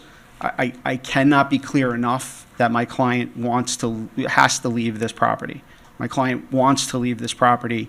They want to build a permanent solution for the students they have. They've been trying to do that for many years now. Again, I think they would tell you they would rather be pulling building permits for the property next door than be here, begging the board for approval for trailers, which, while they don't even believe it's ideal, it's the best available solution to them at this time. 6 years, 6 years being temporary, I think that's in the eye of who's viewing it. I think if this was a long-term plan, and we were looking to stay there long-term, we would be looking at something in terms of an addition to the building as opposed to these temporary units, which we can easily remove and restore the property when it's done. I really hope that the board takes all of this into consideration and votes this application favorably, as I think it would be, in the best interests of the students first and foremost. And again, I think the impact is minimal at best.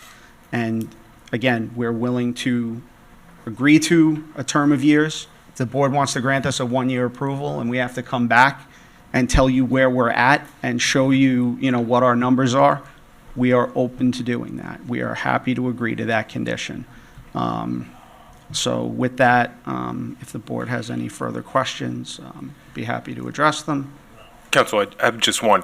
When you mention restoration or remediation of the property once the trailers are removed, is that something that's memorialized by contract with the property owner as well? I don't know if it's memorialized in the contract. I haven't seen that contract. I was only retained on this matter several weeks ago. But regardless of whether it's memorialized, we will take the steps to do it and put the property back to the condition that it's in. Okay. So you're saying that the original plan was for them to be able to expand onto the property next door, the property to the east? I think when they realized that they were growing faster than they expected, they started to identify properties to develop. The first opportunity they had, and the one that they felt was most ideal, was the property right next door, because it's there. It makes the transition easier. When that fell through, they went and identified another property. Right, I understand all that. I'm just saying that it took until the beginning of 2024 for them to finally come up with a plan. I think because they only opened the school in 2022, they didn't anticipate the growth that they had. And now they're taking... And that's the problem. But it's not the problem because now they've addressed it through the lottery system, and they don't accept new enrollment in the high school. Okay. So if you're attending the high school, you are already in the school at this point. So they don't open up spots for new students. So you have to be in their system before they'll allow you to enroll in the high school. So by doing the lottery system, they've limited the class size at the lower levels so that when they do progress to the high school, they have control over the number of students that they have. But they've only done that in recent years. Those Right. third, fourth, fifth, sixth graders are all bigger classes than they've ever had before come through. So this problem is just going to be magnified each coming year of students coming in, and that's why I'm worried that 3 portables aren't going to be enough. I understand that, and I think that's why we're here and agreeing to, or being willing to be agreeable to a condition on the approval that we come back next year and tell you where we stand. I And feel if- very, very sorry for the students that are a part of this, because I think that the charter school is a great school and a great opportunity for a lot of children, and these children were failed, and it was not by this Riverhead Town Board, it was by the charter school. And nobody is suggesting that it's, and I want to be clear, we're not suggesting that it's the town board's fault in any way. We've identified the problem, we are making efforts to solve the problem. Again, we opened in 2022, we did not expect to be at this point, coming back 2 years later, asking for additional space. I think it's a temporary solution, it is not a long-term solution. The long-term solution is to find a new space that is more conducive to what they've experienced in terms of growth and so forth. I think my client might have a point. Really quickly, Joey, I just want to address your comment. I've always been stand up with the board. Anytime you guys have asked me to do something, I've been amenable to whatever you've asked. This totally falls on me in terms of poor planning. I didn't anticipate that usually through natural progression, students migrate back to district. However, when you have districts that are not performing the way that they should be performing, then kids want to stay. And so I didn't anticipate that, and that falls 100% on me. When you guys called me out the last time we were here and you were like, hey, you have that portable there, what did I do? I made sure that portable was not there. So any time or any provisions that you put on us moving forward, I'm amenable to 100%. But I own this. This is not on the town board. This is on me. Thank you. Again, I don't know how to state it more clearly than that. Again, I think Mr. Ankram's point is well taken, that generally with the charter schools, once they finish the elementary or even the middle school level, they tend to go back to their high schools, and that has not happened here as they projected. So again, we accept responsibility for that, and we're trying to make it work the best way we can. Thank you. Anybody else from the audience?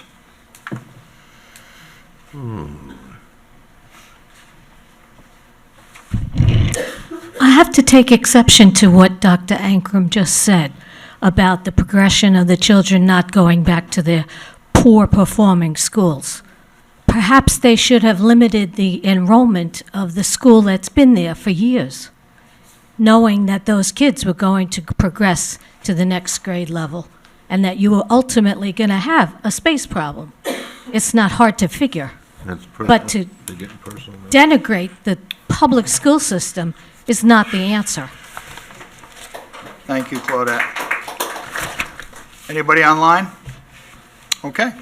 I just would like to say one thing. Pete Conrad, Aquabog. In regards to real estate, I have a lot of experience in real estate over my years. And what they said about they have prospective property. We all know in real estate, especially nowadays, how things could go south like that in real estate. So, he said in a short period of time, we should be progressing with the school and stuff.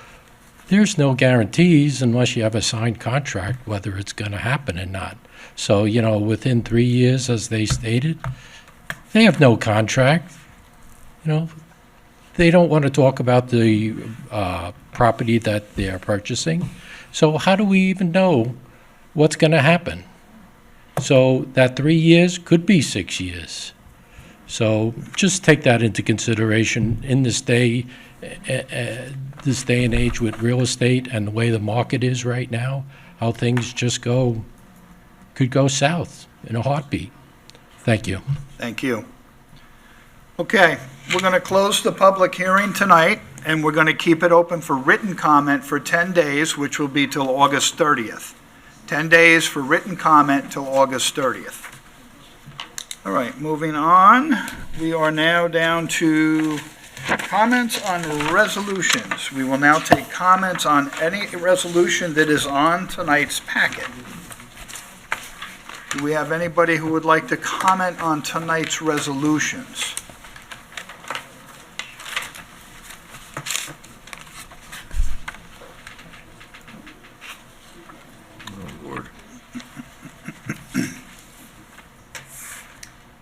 Cindy Clifford, Riverhead. This is about number 748, about signing a special agreement for employment.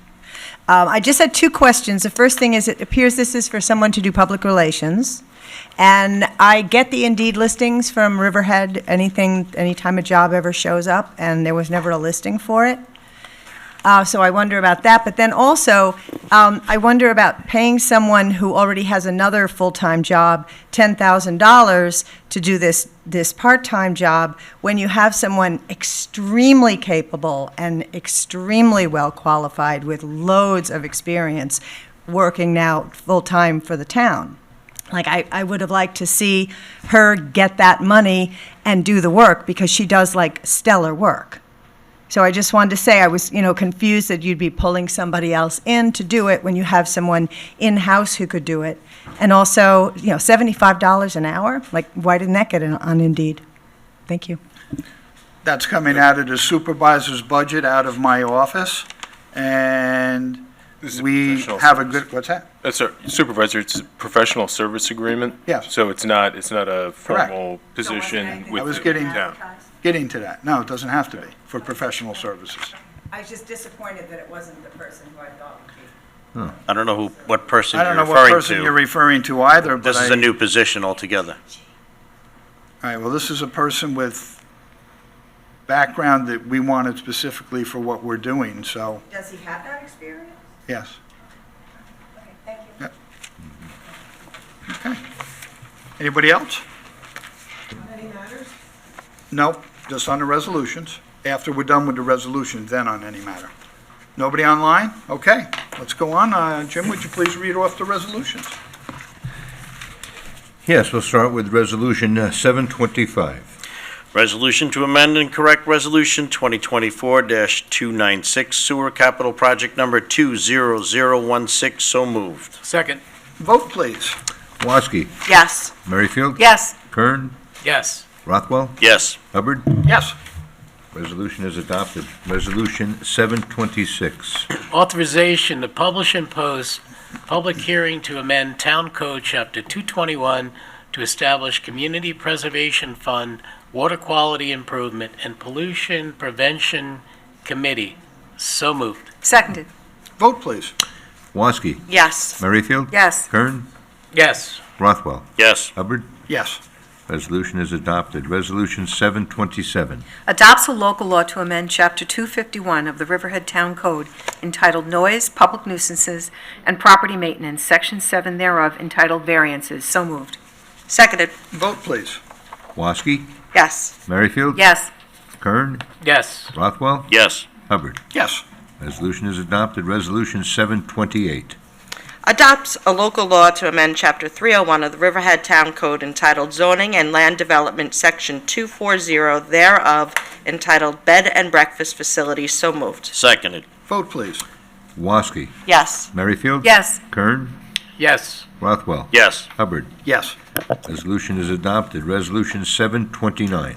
Adopts a local law to amend Chapter 217, Section 67 of the Riverhead Town Code entitled Front Yard Parking Restrictions, Certain Areas. So moved. Second.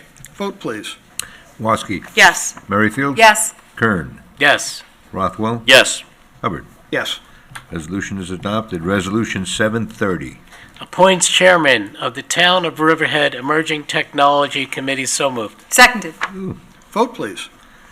Woski. Yes. Merrifield. Yes. Kern. Yes. Rothwell. Yes. Hubbard. Yes. Resolution is adopted. Resolution 731. Appoints an automotive equipment operator. So moved. Seconded. Vote, please. Woski, Yes. Merrifield. Yes. Kern, Yes. Rothwell, Yes. Hubbard. Yes. Resolution is adopted. Resolution 732. Appoints a cook to the Senior Citizen Department. So moved. Seconded. Vote, please. Woski, Yes. Merrifield. Yes. Kern, Yes. Rothwell, Yes. Hubbard. Yes. Resolution is adopted. Resolution 733. Appoints a call-in cook to the Senior Citizen Department. So moved. Second. Vote, please. Woski, Yes. Merrifield. Yes. Kern, Yes. Rothwell, Cooks are making me hungry, yes. Hubbard. Resolution is adopted. Resolution 734. Appoints call-in park attendants to the Recreation Department. So moved. Seconded. Vote, please. Woski, Yes. Merrifield. Yes. Kern, Yes. Rothwell, Yes. Hubbard. Yes. Resolution is adopted. Resolution 735. Appoints call-in recreation aides to the Recreation Department. So moved. Seconded. Vote, please. Woski, Yes. Merrifield. Yes. Kern, Yes. Rothwell, Yes. Hubbard. Yes. Resolution is adopted. Resolution 736. Authorizes license agreement with Riverhead Volunteer Ambulance Corps for the use of Riverhead Town Hall basement for EMT course instruction 2024-2025. So moved. Seconded. Vote, please. Woski, Yes. Merrifield. Yes. Kern, Yes. Rothwell, Yes. Hubbard. Yes, just a quick public announcement, public service announcement. Our fire departments and our ambulances are always looking for new volunteers. If you're interested in the ambulance with this EMT class coming up, it's a great opportunity to get in and get certified as an EMT and ride on the ambulance as an EMT. I did it many years ago. It was very rewarding. Most of our cops now are EMTs coming out of the academy. So I just wanted to give a little plug for our services. They are looking for volunteers. I vote yes. Resolution is adopted. Resolution 737. Ratifies the appointment of probationary police officers to the Police Department. So moved. Second. Vote, please. Woski, Okay, so I will not be voting on this resolution. This happens to be my daughter, Ryan Waskey. And I just want everybody to know that she has gone through the process. She took the Suffolk County Police test, and she scored a 95 on that test. She passed her agility test, physical evaluation. She has done everything that she has needed to do on her own merit, and I could not be more proud of her. So, thank you. So you're abstaining? Yes, You don't have to. I'm abstaining. You don't have to, Okay. Merrifield, Yes, absolutely. Good luck. Kern, Yes. Rothwell, Well, Councilwoman Woski, I will be voting yes on this. Thank Yes. Congratulations, and these two fine officers. Thank you. Hubbard. To me. Okay. Vote. I want to apologize because when I announced Gina Falsida's name earlier, I pronounced it wrong, but it's Gina Falsida and Ryan Waskey are the two that we hired, and we couldn't be more proud. They were excellent candidates, interviewed excellent, and good luck to them in the academy. Resolution is adopted. Resolution 738. That's you. Ratifies amendment to resolution number 2024-695, promoting Andrew Smith to Chief Fire Marshal.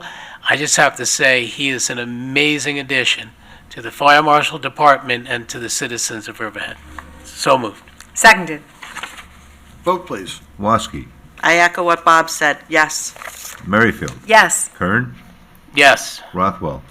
Yeah, absolutely. It's been a pleasure working not only in Town Hall with him, but also on the fire scene. He is a man of great knowledge, and I'm thrilled that he's our leader in the Fire Marshal's Department, which is also going to be expanding to some new fire marshals coming in. So, Andrew, you're doing a great job. I vote yes. And Hubbard. Yes, absolutely. We're as excited about Andrew moving up to Fire Marshal as we were with Ed Frost moving to Police Chief. We've got some terrific employees that are running these departments, and we're very happy with their productivity. That's great. Resolution is adopted. Resolution 739. Accept the retirement of police captain. So moved. Seconded. Vote, please. Woski, Yes. Merrifield, Yes, thank you for your service, sir. Kern, Yes, and thank you for your service. Rothwell, Yes, thank you, Captain Smith. and Hubbard. Yes. Resolution is adopted. Resolution 740. Oh, that's me. Authorizes purchase of dump truck for highway department. So moved. Seconded. Vote, please. Woski, Yes. Merrifield, Yes. Kern, Yes. Rothwell, Yes. Hubbard. It's so thick. It's going to be a really big truck. Yeah. Resolution is adopted. Resolution 741. Authorizes the town clerk to publish and post notice to bidders for well and pump testing, evaluation, reporting, and information management for Riverhead Water District. So moved. Second. Vote, please. Okay, Woski, Yes. Merrifield, Yes. Kern, Yes. Rothwell, Yes. Hubbard. Yes. Resolution is adopted. Resolution 742. Authorizes the town clerk to publish and post notice to bidders for 2024 Mack model MD6-42 dump truck for Riverhead Water District. So moved. Seconded. Vote, please. Woski, Yes. Merrifield, Yes. Kern, I want to drive that. Yes. Rothwell, Yes. Hubbard. Yes. Resolution is adopted. Resolution 743. Ratifies purchase of work trucks for highway department. So moved. Seconded. Vote, please. Okay, Woski, Yes. Merrifield, Yes. Kern, Yes. Rothwell, Yes. Hubbard. Yes. Resolution is adopted. Resolution 744. Ratifies designation of alcohol service vendor to service alcohol at the Polish Hall Festival. So moved. Seconded. Vote, please. Woski, Yes. Merrifield, Yes. Kern, Yes. Rothwell. If I vote no, do I get a refund on my beer that I've already know, drank but and this quite is enjoyed? like a little- Vote yes. Hubbard. Yes. Resolution is adopted. Resolution 745.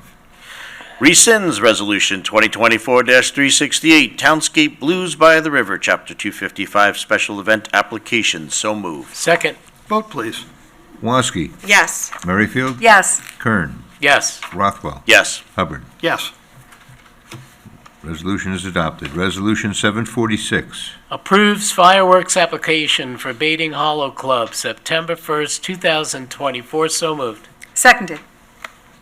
Vote, please. Woski, Yes. Merrifield, Yes. Kern, Yes. Rothwell, Yes. Hubbard. Yes. Resolution is adopted. Resolution 747. Authorizes supervisor to execute an agreement with Riverhead Youth Sports, Inc. for the referee umpire services for the Town of Riverhead Police Athletic League football program for 2024 calendar year. So moved. Seconded. Vote, please. Woski, Yes. Merrifield, Yes. Kern, Yes. Rothwell, Yes. Hubbard. Yes. Resolution is adopted. Resolution 748. Ratifies authorization for the supervisor to sign a professional service agreement with Marc McLaughlin. So moved. Seconded. Vote, please. Woski, Yes. Merrifield, Yes. Kern, Yes. Rothwell, Yes. Hubbard. Yes. Resolution is adopted. Resolution 749. Ratifies authorization for the supervisor to enter into an agreement with employee Smith. So moved. Second. Vote, please. Woski, Yes. Merrifield, Yes. Kern, Yes. Rothwell, Yes. Hubbard. Yes. Resolution is adopted. Resolution 750. Excuse me, the people talking back here? Yeah, there's a lot of talking going on. Resolution to change Town of Riverhead participation to New York State Health Insurance Program. So moved. Seconded. Vote, please. Ooh, Woski, Yes. Merrifield, Yes. Kern, Yes. Rothwell, Yes. Hubbard. Yes. Resolution is adopted. Resolution 751.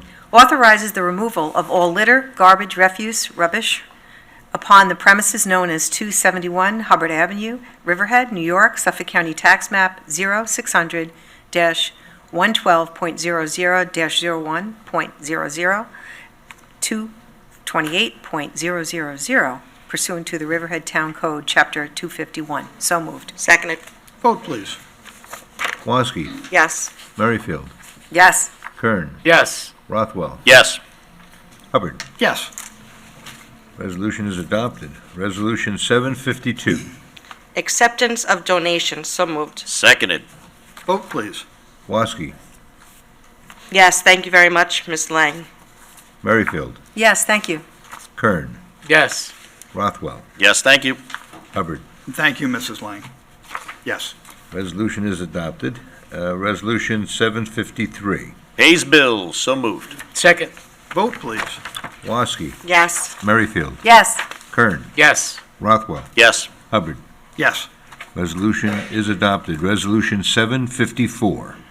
Authorize town clerk to publish and post public notice to consider a local law to amend Chapter 263 of the Riverhead Town Code entitled Rental Dwelling Units. So moved. seconded.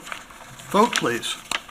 Woski, Yes. Merrifield, Yes, Kern, Yes. Rothwell, Yes. Hubbard. Yes. Resolution is adopted. Resolution 755. ratifies the appointment of a part-time office assistant. So moved. Seconded. Vote, please. Woski, Yes. Merrifield, Yes, Kern, Yes. Rothwell, Yes. Hubbard. Yes. Resolution is adopted. Resolution 756. Authorizes town clerk to publish and post public notice to consider an amendment to Chapter 289 entitled Vehicles, Traffic, and Parking Regulations. So moved. Seconded. Vote, please. Woski, Yes. Merrifield, yes, Kern, Yes. Rothwell, Yes. Hubbard. Yes. Resolution is adopted. Resolution 757. Authorizing legal action regarding 250 Newton Avenue, so moved. Second. Vote, please. Woski, Great job by everybody involved. Yes. Merrifield, yes, Kern, Yes. Rothwell, Yes. Hubbard. Excellent job by our fire marshals and code enforcement, and job well done, and, And PD. Deputy Town Attorney Saru. yes. and yes, and Victoria Saru, our deputy town attorney. A lot was learned during that search warrant, and we're on their heels, and there's more to come. So, thank you very much. Great job. The neighborhood thanks you. Yep. The resolution is adopted.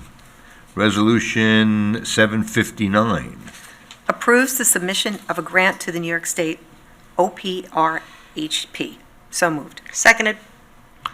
Vote, please. Woski, Yes. Merrifield, Yes, Kern, Yes. Rothwell, Is that chief going for the money? Yes. Hubbard. Yeah, that's for the purchase of a drone for the Yes. police department? Absolutely, yes. Right, resolution is adopted, and that concludes the resolutions for this. Okay.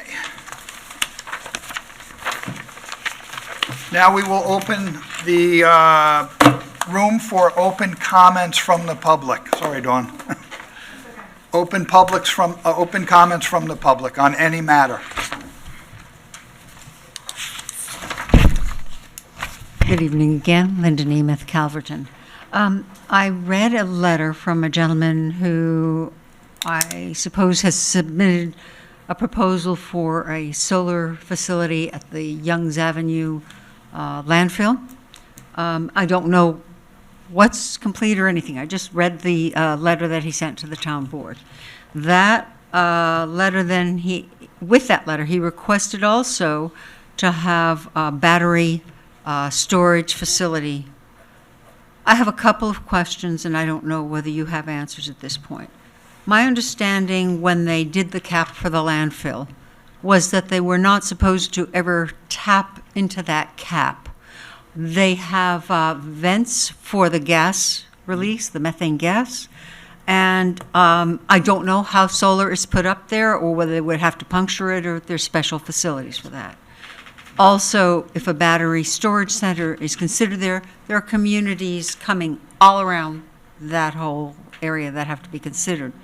And if there were to be a fire of any sort, there's also the town, I believe, collects wood and wood waste and chops it up for compost, and that's right next door to the facility in addition.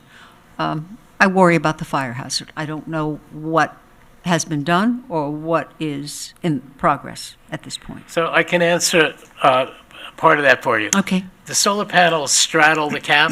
Okay. So they're suspended over it, number one. Number two, the not only the fire marshal, but the fire commissioners in Riverhead are on top of this in terms of mitigating Trying to find. fire. And, Okay. Okay, Okay, thank you. you're welcome.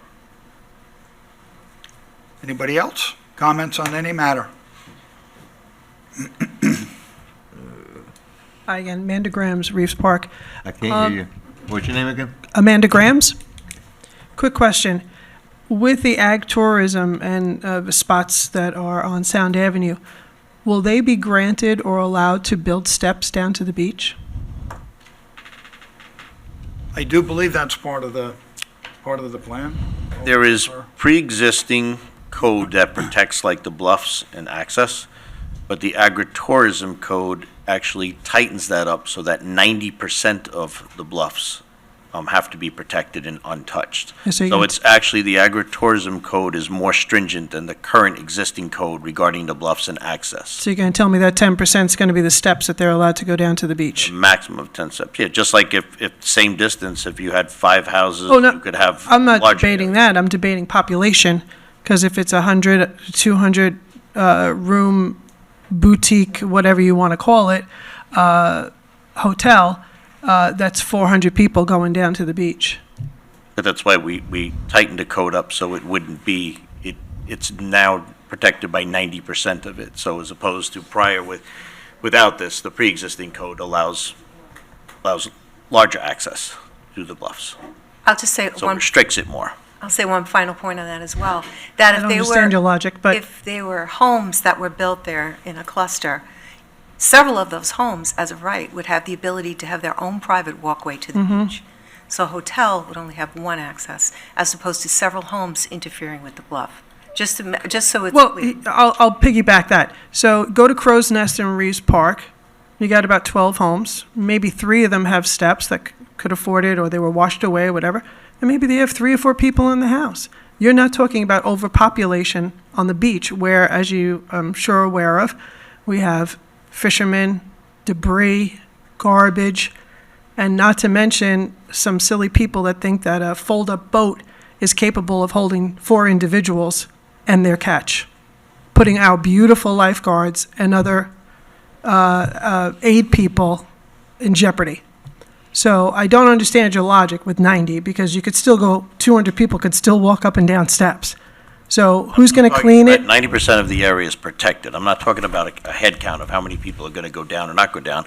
I'm specifically pertaining to the area is 90% must be protected in this particular legislation as opposed to the pre-existing. So it protects more area. That's what we're gonna- I'd love to see you try and do that down on the beach. We already have people climbing up the stairs going onto people's property. How are you going to stop all these people when a part of their visit, they anticipate going down to the beach? And who's going to clean it? I don't think anybody's trying to stop it. It would be operated potentially by a private person who would maintain the area. I think it's a big mistake, really big mistake, really big. I think you ought to think long and hard about it for that much of a use going on, and for what we're already doing at other beaches along the way. Now you're adding all that onto it. It's a way overload. And then what about driving on the beach over there? Is that what they're going to have too? No. It just said the bluffs are protected and there's no drive access to it. They're high bluffs. Cannot drive down from it. Good luck. Thank you. Thank you.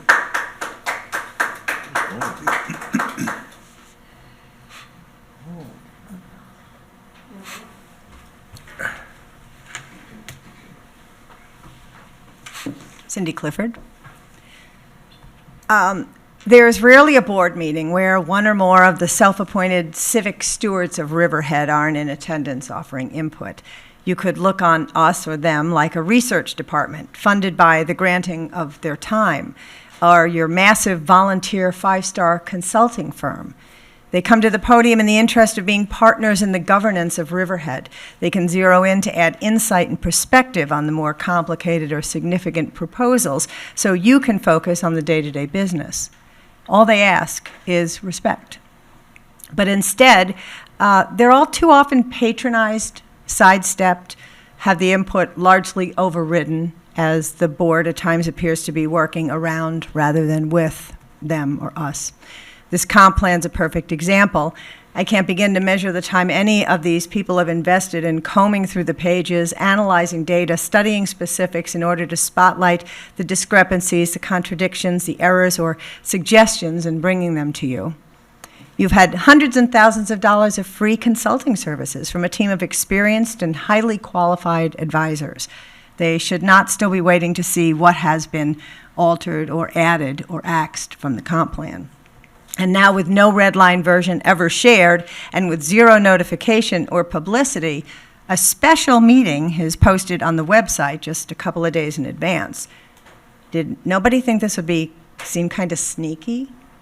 Totally counter to the transparency the board has promised, but you could correct this bad optic, assuming it was an oversight, that it was not your intention to keep the meeting to vote under the radar, and out of respect for those still waiting to see the most critical points are correctly in place, I would encourage you to cancel tomorrow's vote to approve and make the red line version available and set a final public hearing date farther out so the community has been sufficiently informed and in support of our mutual goals for Riverhead's future.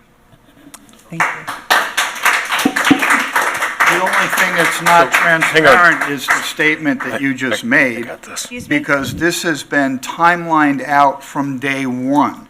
This date was, this was known, the process was known. You are absolutely, yes, absolutely, absolutely. Because the exact date was it picked? Because no, but okay. the timeline was that it was going to be done in August. All right, but if you I'm look not at, debating back and forth okay, with you. but then you had you're your debating moment. with me. You had your I'm moment. making a point. Excuse me, I'm talking. Okay, go ahead. Okay, I listened to you. Right. You listened to me. We had this, our timeline was as transparent as it could be. And if you're saying, you're coming up here and you're saying, oh, we snuck this under the cover of darkness, you're doing a disservice to everybody in the town of Riverhead, because that is not correct. This went up on the website on Thursday. We understand that. Wednesday's meeting. And it had been no talked other about it at notification. meetings Let me prior just say to that. one thing that will make sense to you. There was a great uproar about this agritourism. In response to the uproar, the public hearing for agritourism was canceled. Agritourism, right? You're welcome. Yes, I did that. That's right. That was excellent. But then the next day, all of a sudden, you have to see the optics on this. No, you are looking at the optics through rose-colored glasses. I don't think am I'm not. alone. I'm telling you that this is a concern of people, that it seemed like you went, oh, we won't do the public hearing. Instead, It we're seems just like going to that push to the through. people that want it to seem like that to them. There was nothing nefarious done here whatsoever.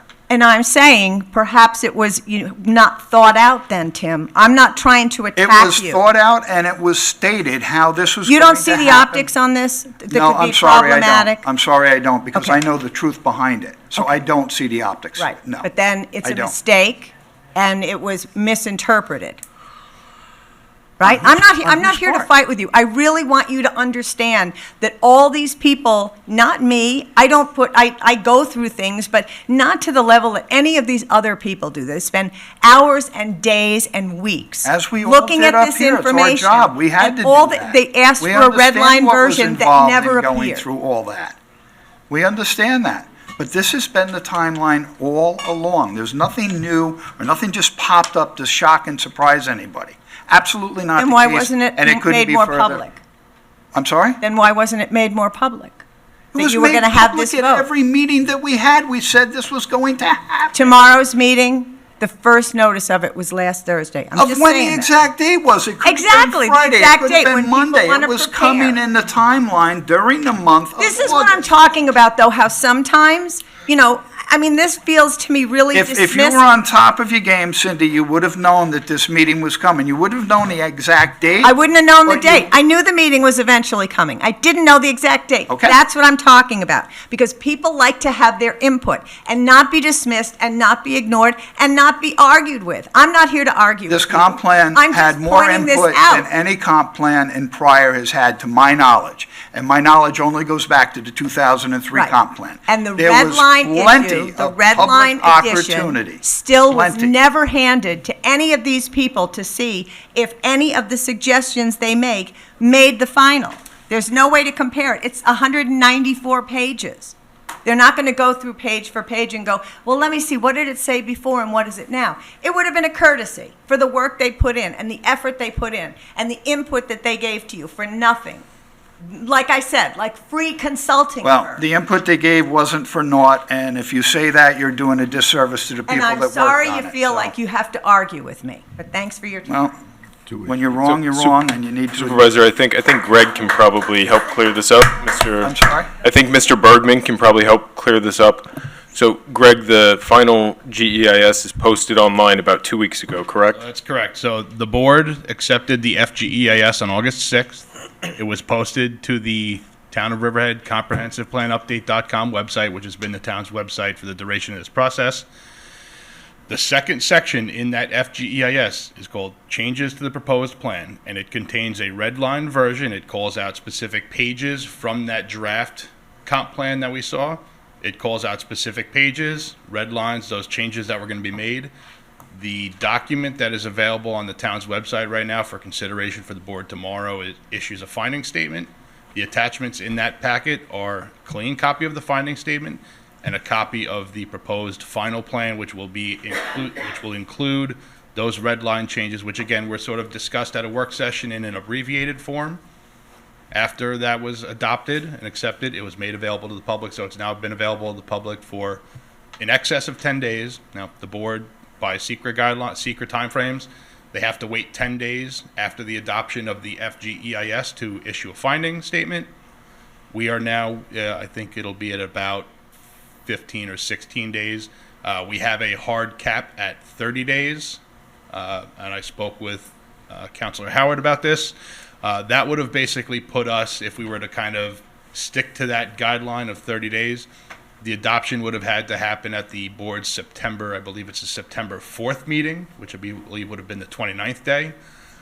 Based on discussions with the board, we didn't feel it was appropriate to have that at a 2 p.m. meeting. I think that would probably have met with a little more Because of animosity. transparency, yes, correct. That's why we did that. At a meeting, but again, the bottom line is that document that contained all those red line changes has been available on the Comprehensive Plan Update website since at least August 7th. Correct. Thank you for the transparency. And Cindy, I would just like you to know that I actually did go today, and I had a conversation with Matt Charters, asking for the explanation. I was at the James Hort Civic on Saturday, and there was concerns from what you said, and I wanted to make sure that there was full transparency. And from everything that I learned from Matt Charters today, there is full transparency. So you have my word on that. Okay, any other comments from the public on any matter at all? Okay, we have 2 online. Let's take one online.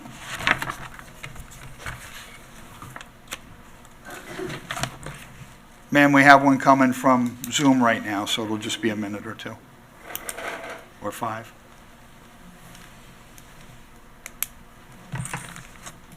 Hi, good evening. Kathy McGraw from Northville. Can you hear me? We can hear you. Hi, Kathy. Hi.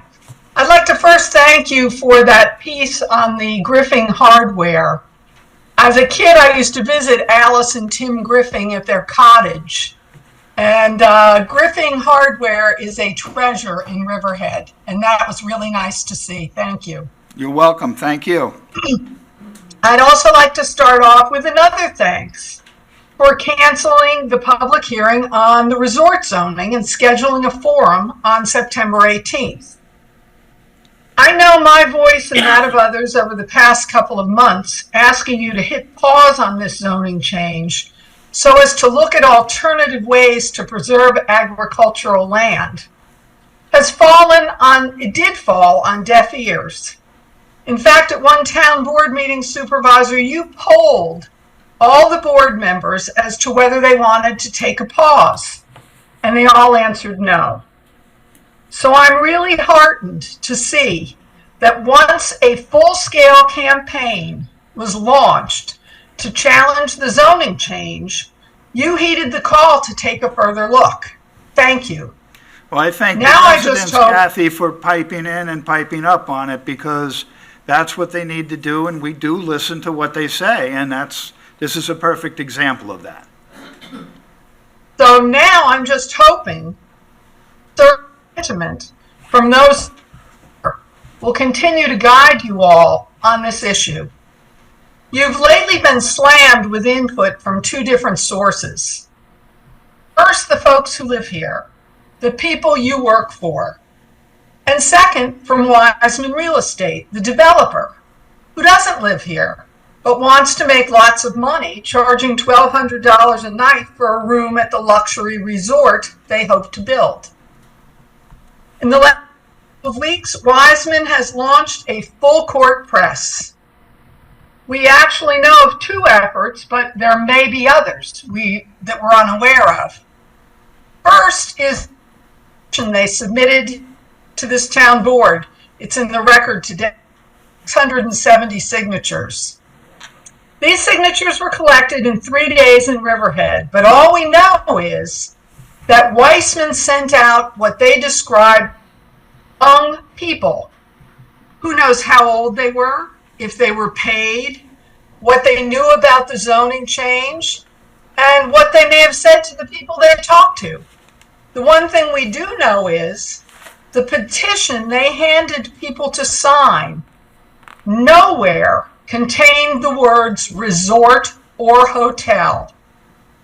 All it is the signatories urge approval of the proposed agritourism zoning, not agritourism resort zoning, just agritourism zoning. It then goes on to say that agritourism will do the following: protect farm, substantial taxes for Riverhead schools, preserve the Sound Avenue, provide great jobs to local residents, create only low-impact development. If I had no idea what was proposed agritourism resort zoning proposal, reading this petition, I'd have signed it too. We all love and appreciate agritourism on the North Fork. What we don't like are luxury resorts and spas masquerading as agritourism. This petition says absolutely nothing about resorts and spas. It should be disregarded. And if you look closely at this petition, there are all kinds of doubts that are raised. Most of these signatures are illegible and they're repetitive, and it just raises all kinds of questions. Then the second move by Wiseman that we're aware of is the Willow Ponds meeting. Ostensibly, this meeting was to inform the residents of Wiseman's offer to share their sewage treatment plant instead of building a new one for their resort on their land. But they started saying this arrangement might provide a big fat payment to the HOA with ongoing payments going forward. In effect, what they were telling the folks at Willow Ponds was, you'll have your HOA fees reduced if you allow us to build this resort. Not very subtle, especially since when asked by some of the folks there some specifics, Mr. Wiseman said he didn't know the capacity of Willow Pond's treatment plant and had no idea how much wastewater his resort and spa would generate. You just can't tell me this developer doesn't have this information at his fingertips. This is not his first rodeo. He was there to wave money in front of the people at that meeting so they wouldn't fight the zoning change, plain and simple. In stark contrast, from the day agritourism resorts first surfaced at the second and final public hearing for the comp plan update in December of last year, residents at that meeting have been said then and have been telling you since that they don't want these resorts. Just recently, though, under the leadership of the Jamesport Civic Association, there's been such an outpouring of opposition, you canceled tonight's public hearing, and we appreciate that. And today you listed, or in advance of this meeting, you listed about 30 letters on the agenda, and you've probably gotten a lot more. And I say that even the tiny hamlet of Northville submitted a petition signed by 40 residents, no resorts. And you've seen countless comments on social media, and you're not aware of an online petition with nearly 1,800 signatures.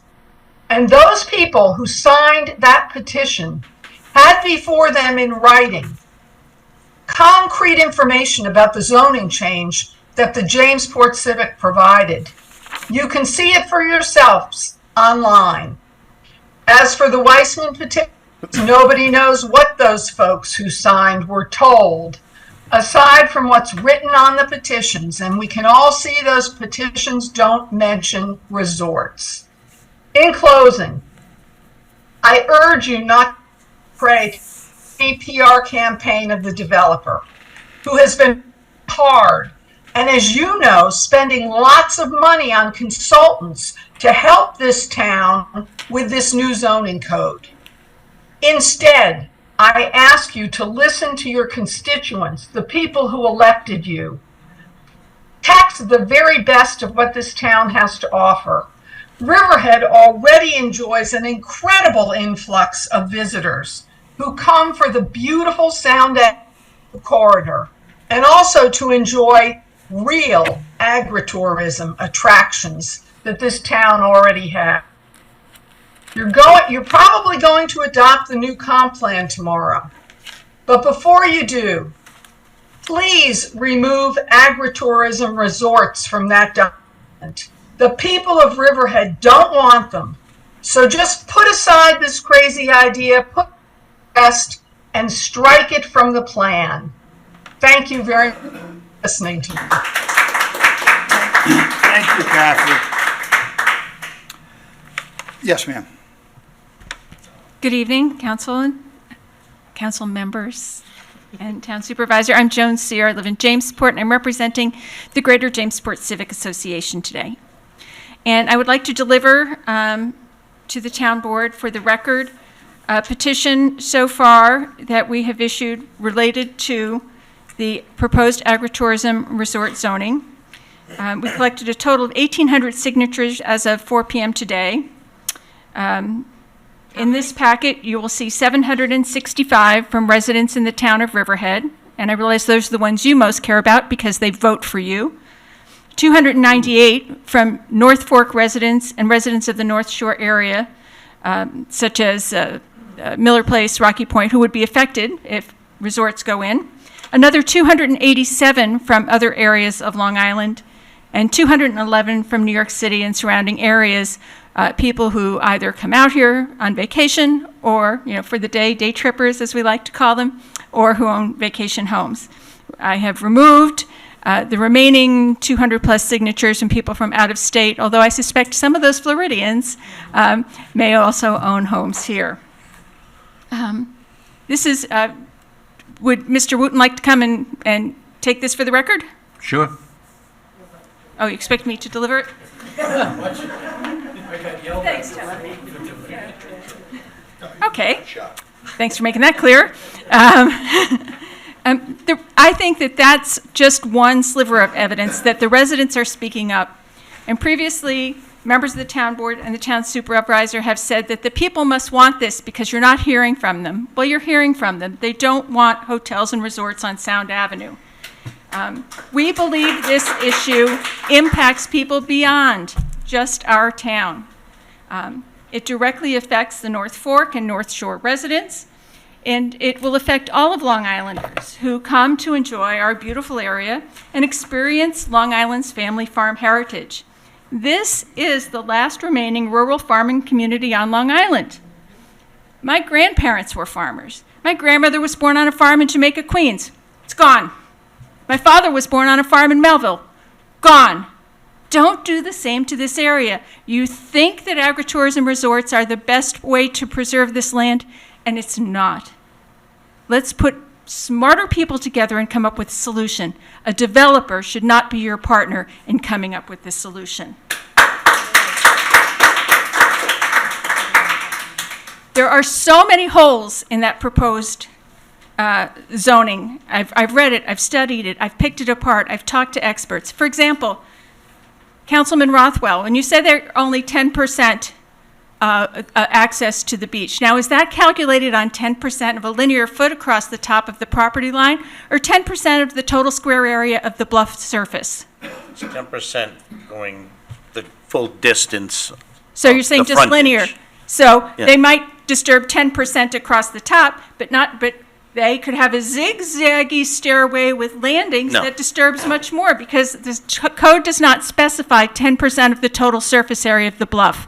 That's one example of a hole in it. Another example is it does not prohibit kayak storage racks, kayak storage buildings, snack shacks on the beach. It should. Those types of things, if you're going to really push this through, and I feel like you are, those things should be prohibited from being on the beach. So there's a lot of holes in it, and you really need to take time. And I appreciate Ms. McGraw's comments that it's good that you paused it, but let's get on to that forum. So the question is, can you tell me what is the format going to be for that? The format's going to be that we as a board are collectively going to be there. We're going to open up the microphone for people to come up and state their feelings. Prior to that, I'm going to, and I haven't talked to Mr. Rothwell about this, but since he's basically the lead guy in this, I'm going to have him go over the law along with our planning department and our town attorney's office, explain the law thoroughly first, and then open it up for questions. Are you going to do, is the developer going to be allowed to do a presentation? I did not ask the developer to come. Okay. This is for me to hear from the residents Okay. and for the residents to learn exactly what the code says. So, Because there's a lot of confusion with the code. There's a lot of, and again, there's a lot of holes in the code. It really needs a closer look before it moves forward. Are other people other than the town going to be giving presentations? Not that I'm aware of, no. Okay. Would you kindly keep the civic associations in the area informed about the format so that we can guide our members to make sure when they show up, they come with smart questions. They don't waste your time. We can certainly do that. That would be helpful. Then just a note about the comprehensive plan. Mr. Bergman was showing me where to find the red line version, and it was really quite well hidden on the website. Previous red line versions have been identified as such. This one was attached to another document that didn't identify it at all. So I'm really disappointed in how that was presented, and I am one of the people who have read every single page of the comprehensive plan update multiple times and every single plan of the draft generic environmental statement. So it's very disappointing that that was hidden. And you know what? It does look sleazy on your part, that things were not done right. I'm sorry. Well, we will agree to disagree on that, Mrs. Sears. As CEAR, C-E-A-R. Thank you. The Civic Association, the Greater Jamesport Civic Association, fails to understand how the town board is elected officials whose job it is to represent the best interests of residents can consider approval of the comprehensive plan update tomorrow when it still includes a recommendation for agritourism resort zoning. Clearly, the people are speaking out. They don't want it. And as Ms. McGraw said, to approve this comp plan with that still in it is against the wishes of the people. And that comp plan, as your website says, is supposed to be the community's vision for the future. And the community's vision does not include resorts and hotels along Sound Avenue or along the Long Island Sound shoreline. Further, we feel that the comprehensive plan update fails to incorporate or address the concerns and input presented by our civic association and others, as well as individual residents. Those include the agritourism resort zoning, the short-term rentals. Previously, the town board said that was coming out of the plan. It's still in there, and there's conflicting messages. The town should consider short-term rentals. Short-term rentals contribute to the housing shortage in the town. Again, that comprehensive plan update, in my opinion, is not ready for approval despite the schedule that you're on. You have to understand that the comprehensive plan is a plan of recommendations. It's not code, it's not law. all the recommendations that the experts, along with the public, gathered and put together in that plan, then have to either be codified or, to be adopted, have to go before a public hearing. But- That's why I'm not think really they get it. concerned They that don't we're going to adopt it, and it still talks about the agri-tourism plan. Because the agri-tourism plan still has to go to a public hearing, if it ever makes it that far, goes to a public hearing, and then we have to listen to the public, and then it has to be voted in or voted down. But there will be those in the town, and there will be developers who approach you who will say, well, it's in the comprehensive plan update that you did in 2024. It's recommended as something you should look at, so that shows that you support it. You think we should do this. You think it No, should be that's part not- of the that's- you're comprehensive. putting and words in people's that- mouths when you say That will that. happen. That's not correct. That's not correct. Oh, They you are a know that's list not of- going to happen. Ms. Sears? I'm not saying it's not going to happen, but I'm saying in reality, they are recommendations. And Right. every And line if item it's a in that recommendation, has to that be, gives- ma'am, every line item in there has to be codified to become law. I understand the process, but if it's a recommendation in there, developers and others will say, well, you recommended it in the comprehensive plan update, so this should move forward. It will A recommendation is almost tantamount to an endorsement. Ms. Sears, can I address that point for you? Just so there's some clarification on this, that this is not a new topic. Agri-tourism was addressed in the 2003 comp plan. It was actually, it's been in there since 2003. I'm not talking about agri-tourism. No, I'm this talking is, we about are. agri-tourism No, and resort Excuse zoning. me, ma'am, I'm sorry. I'd just Stop like to yelling and finish. interrupting, please. I would just, I'm sorry, I'm mad. Ms. Sears, I appreciate your concern, and I just want to clarify this for the record so that people understand, and I'm quoting now, that it has been it's been in the comprehensive plan, agri-tourism, since 2003. Over 20 years, it's been a guide on Riverhead's future development.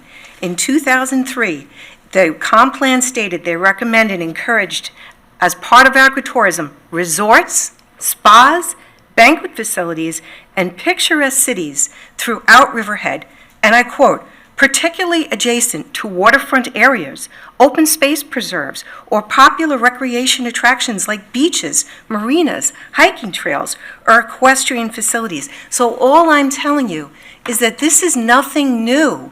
It's nothing snuck in. It's been in the comp plan that existed over 20 years ago. I'm not saying you're sneaking it in. I I'm think you saying did a that moment this ago, is- ma'am. This is an update, and when you update a document, it's the time to make changes.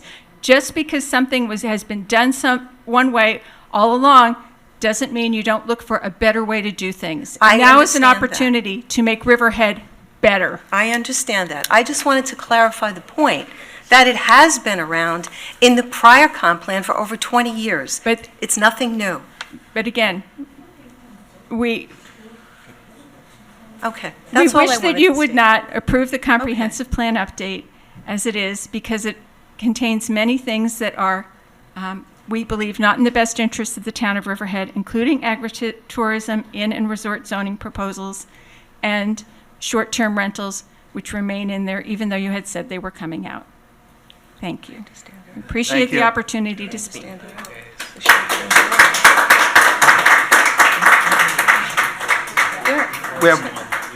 We have one more online we'll take.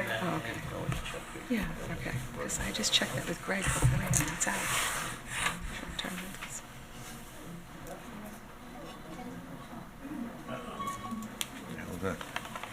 John McCall. John, can you hear us? Was that a little snake there? What is that thing? Salamander, I believe. John, can you hear us? Mute, and I'll try and get No, we rid hear of you. the. We hear you. We hear you now, John. You can hear me? Yes. And we see you now. The whole world. Great. All right. No, the gecko with the Irish shamrock in Right. it is this thing that I use on Zooms, so it shows up at different times. I'm certainly not going to repeat what has eloquently already been said by Kathy and Joan. I do want to talk a little bit procedurally. I think actually what was very useful was this history. that I certainly did not know how explicit it was in the earlier planning document, though I gather that that whole process was not as intense as and intentional as this one has been. I also, we discovered in a neighborhood meeting that there used to be, down where we are at the end of Roanoke, a whole set of buildings that got wiped out or removed. So I think it might be interesting to get the Historical Society, the County Historical Society, to give us some perspective on the last 100 years of how that land has been treated and its purpose.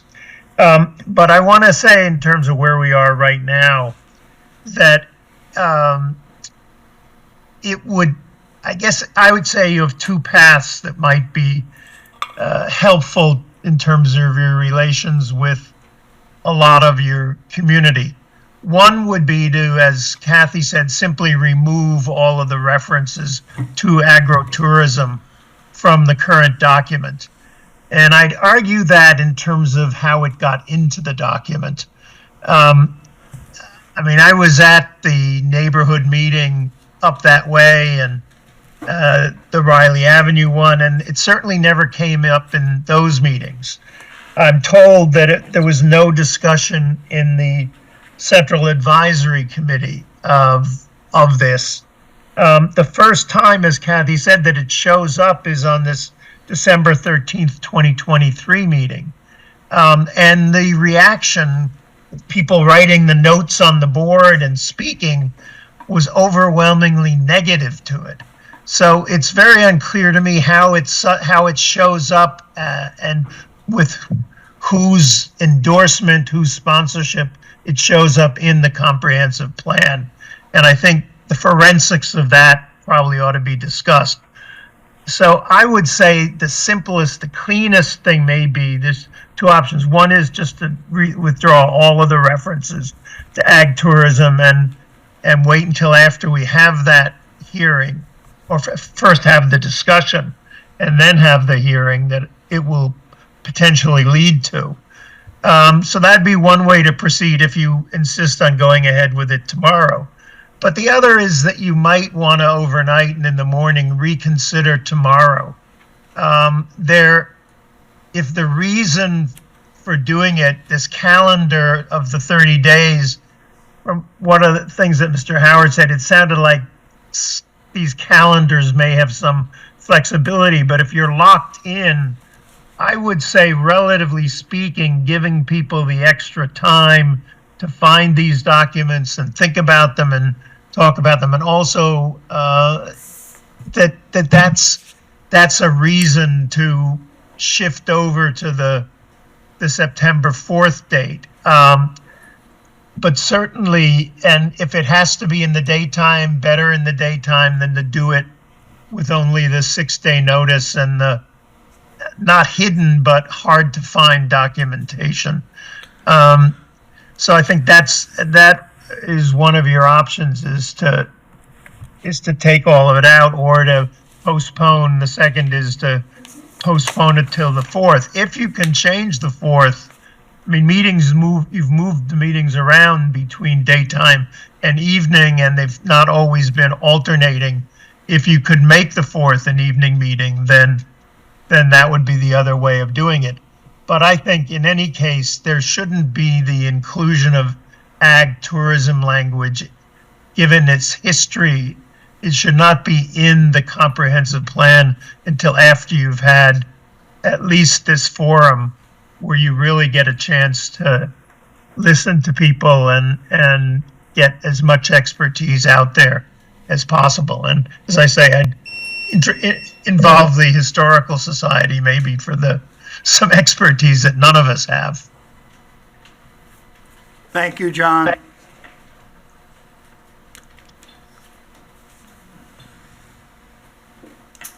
One more Thank- thing to say quick. Indulge me in a short story. Oh, Deborah Conrad, Aquabog. My childhood girlfriend just visited me from Florida, and while she was here, we went to the 4-H camp in Riverhead. She attended that back in the early 70s. And while we were there, one of the administrators told us they were going to be extending an invitation to you guys to attend their 100th anniversary. Yep. I just want to encourage you to go to that, to look at the camp, and to also take a look at what's happening to the part of the camp that they don't have enough money to maintain. And if we as a town can somehow help that camp, it would be great. I toured the camp about 3 weeks ago. I went Yeah, up there. it's sad. And they took me through the entire camp, and it was really quite interesting. It's amazing the alumni that goes back for years, like moms and dads who went there when they were young, their kids are there now, and it's like generational, because it goes, well, it's 100 years. That was the Yeah. highlight. That was the highlight of my girlfriend's visit. Yeah. We went to see the 4-H camp that she went to, 50 some odd years ago. So I encourage you, if you are all able to attend it. I have no association with the 4-H camp, but I fell in love with it after I visited. Yeah, we did too. The deputy supervisor and I went up there, and it was incredible. I hadn't been up there in years, since I was up there on a call many, many years ago as a police officer. But the property is incredible, and the potential is Exactly. unreal. Exactly.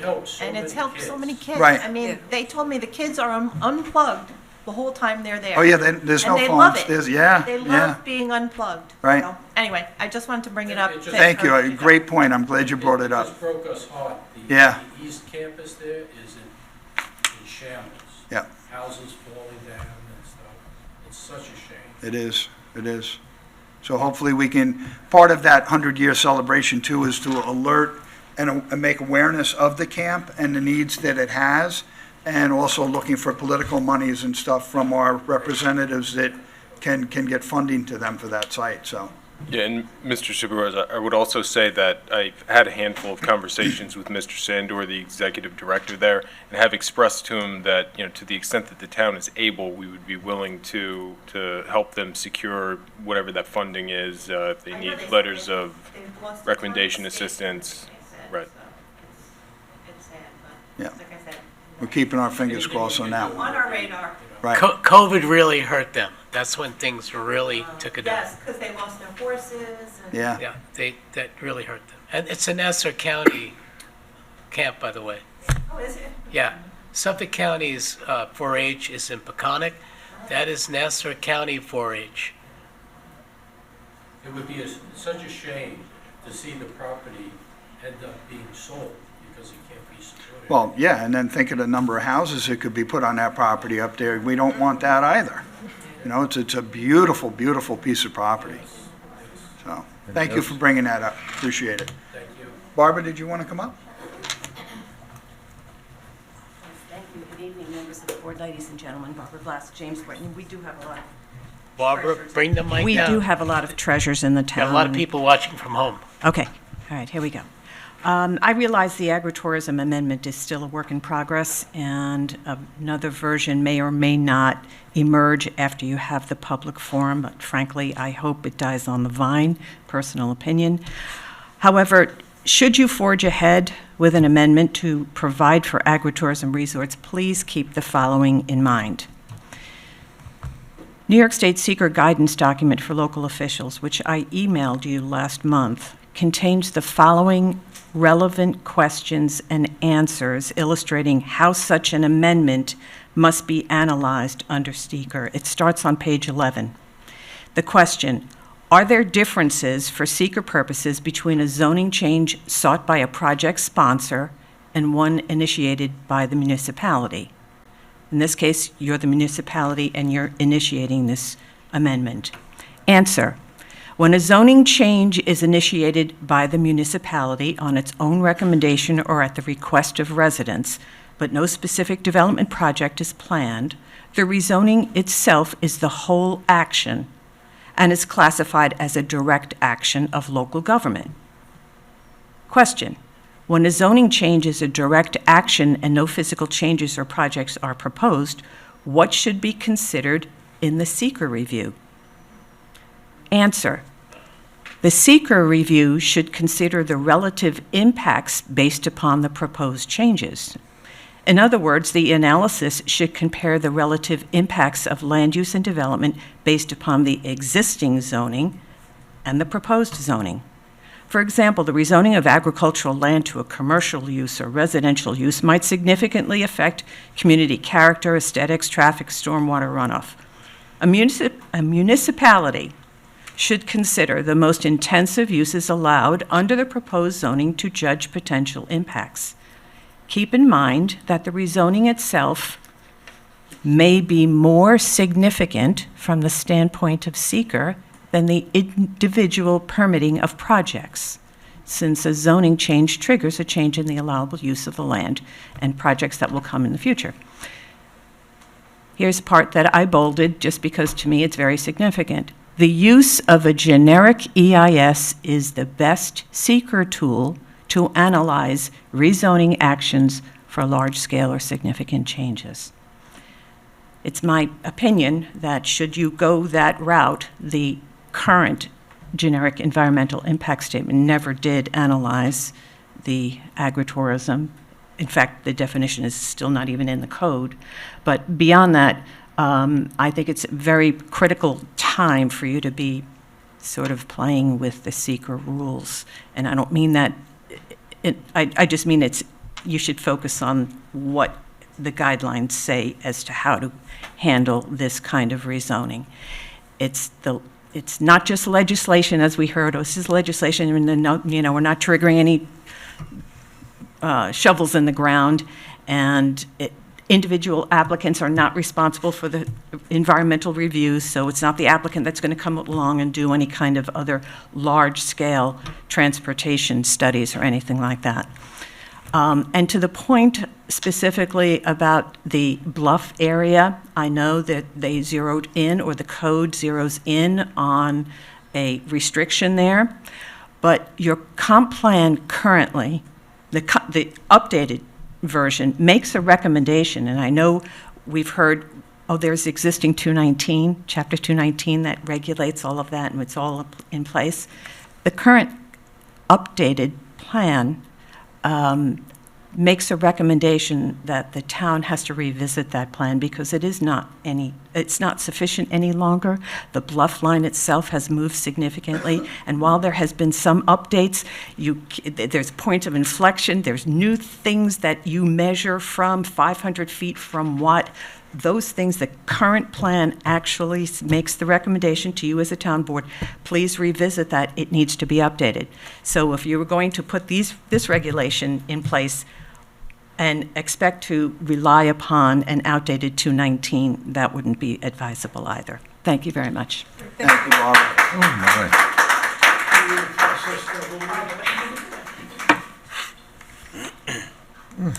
Good evening, Mike Foley, Reeves Park. You know, the purpose for agritourism is obviously to generate revenue for the town. We're trying to generate revenue for the town. We know that the zoning right now calls for 2-acre residential, but that contemplates a problem in the school system. And rightfully so. Clearly, we really don't have room for more students. But, you know, my wife has been tolerating me for 50 years, and she has been involved in hearing some of the things that I've been saying at town board meetings. And it came to her an idea that we could actually do something without adding to the student headcount. Now, you guys have been talking about, give us some ideas. Here's my wife's idea. How about an over 55 community that would not allow school-age children on a permanent basis? Imagine that. But would have liberal visitation rights, so that people that have the ability to purchase an upscale condo, townhome, something like that, could form with a developer let's say 120 units that they could put on that 30 acres. Put a nice area in there for swimming pools and for pickleball and for all of those things. Pay a premium because walking to the beach is a lot better than walking to Main Street. Nothing against Main Street, but it's just a different view. And it would also help the farmers with TDRs. If we're talking about a 100-acre parcel of land, which is probably would zone out to somewhere around 40 houses, we could triple it. Put 120 units in there. These are people that are well off because it's going to be an upscale community. They'll be able to pay the taxes that are required on the tax rolls. They wouldn't add one student to our school system, and they would add well-to-do people in our community. I think it adds revenue. It gives the farmers a tremendous TDR potential. If we're talking about 120 units instead of 40 under the density provisions, I don't know what the FAR ratio is. I know Barbara would know that, but I don't know what that FAR ratio is. But if you're adding 120 units on something that only calls for 40, that's 80 units that these developers are paying TDRs on. It's good people that have the money to do it. It's a wonderful environment for them to go to. And what a responsible way to adding revenue to our head count and good neighbors to our head count. Obviously, the best thing we would want to do is to keep it all pristine. But we also understand that there's a price to pay for open space. And the residents here have been paying a price for that for many, many years. This is a way of us deloading the burden of taxation and still maintaining our rural corridor while adding money for the TDRs and not burdening our schools. That's compliments of Barbara Foley, not Mike Foley. I figured I'd mention it before tomorrow. Thank you very much. Thanks, Mike.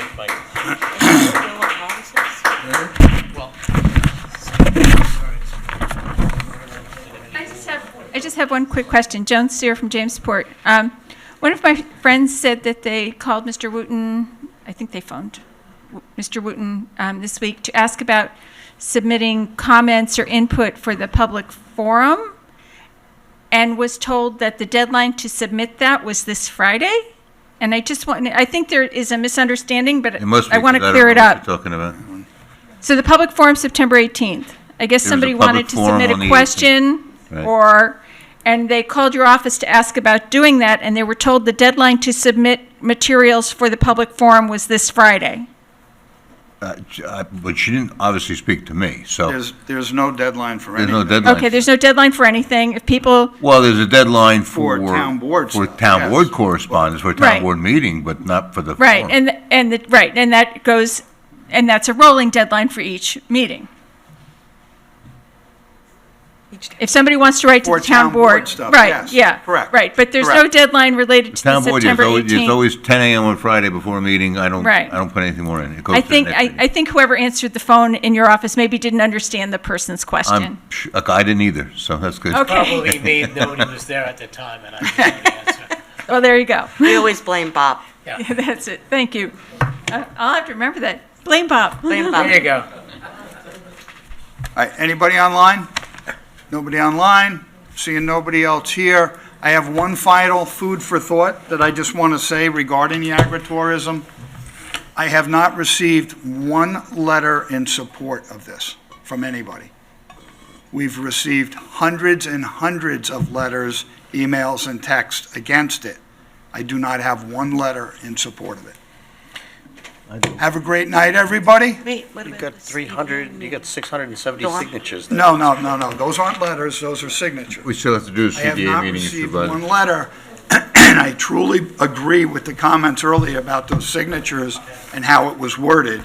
Didn't match up to what was actually should have been asked. So I don't count those signatures.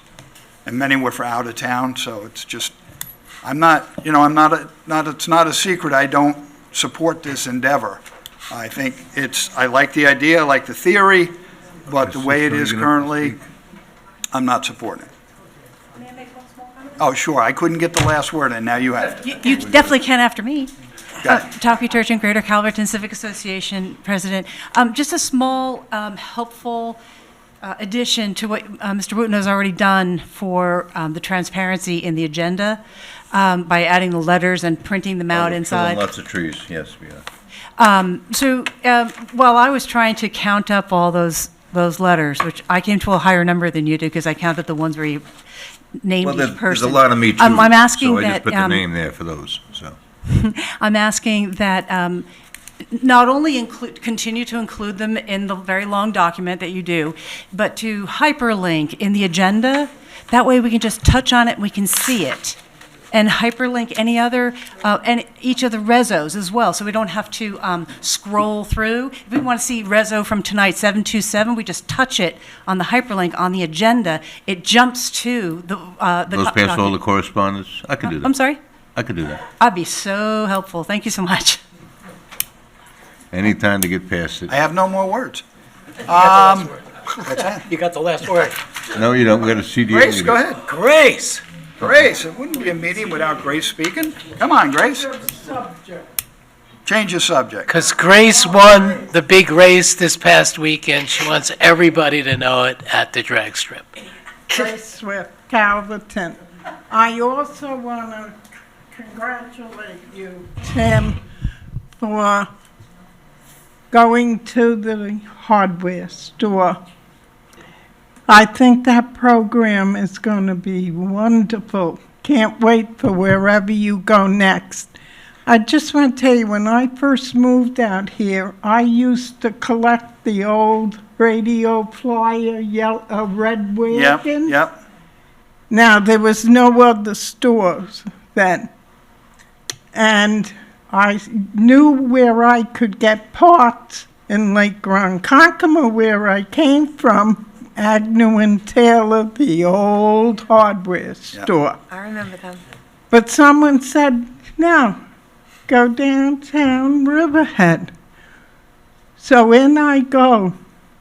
Sure enough, the minute I asked the guy behind the counter for a part for the wagon, right behind, down it came. He had everything.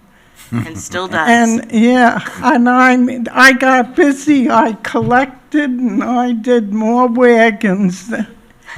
And it was, you can get anything in there. You can go in with the stupidest thing and they'll figure it out for you. The back of the building is about as big as the front store part, and when I worked there, it was difficult to know. Somebody would come in for a part, and I'd have to go to Tim Jr. at the time and say, I don't even know what this part is. And he's, oh yeah, come here, I'll show you. In the back you go, and there it is, and it's like amazing. Yeah. Those days are... They had a box for everything Absolutely. up behind the counter there, and it was amazing. So I think more people should be aware of our old run stores. Yep. Every Saturday. We have Are you a list going to of give them us up on a that clue chalkboard. when the next one is? We're working on it. Okay. We have a whole list of where we're going to go and items we're putting together. We've got some video already. It's like, keep it a surprise until we show it, but yeah, we're working on them constantly, so. Yeah, well, I think that's very good. Congratulations. Thank you, Grace, I appreciate it. Okay. You fell out of your chair. Okay, I'd like to make a motion to, oh, I forgot, we still have CDA meeting. Yes, we do. That's right. I'd like to make a motion to close the town board meeting and open up the CDA meeting. Second. All in favor? Aye. Aye. Okay, town board meeting is closed. We will now open up the CDA meeting. And Ms. Dawn Thomas. Good evening to the Community Development Agency. Another exciting meeting with 0 resolutions. So we have open comments on CDA matters only, if there are any, and that is all. Okay. Do we have anybody who would like to comment on an open matter for the CDA? There's And we have 25 on nobody Zoom. online? Oh, boy. 10. We have 10 online? He's kidding. You better be kidding. We have nobody online. Okay, so then we can close the meeting. Okay. And we need a motion and a second to do that. So moved. Second. Waskey. Yes. Merrifield. Yes. Kern. Yes. Rothwell. Yes. Hubbard. Yes. Okay. Sorry CDA. about making you wait, and I should have run the CDA meeting. It's Yeah. quite all right. In I would be between. here anyway, and it's all good. And it Well, was thank you a for great being meeting. here and hanging out. Thank you, guys. Yep. Appreciate it. Okay. We are closed, and I hope everybody has a great weekend and enjoy some of the good stuff that's going on this weekend. There's plenty to do in the town, and be safe and be healthy. Happy Thank Thanksgiving. you all. Happy Thanksgiving, happy Easter.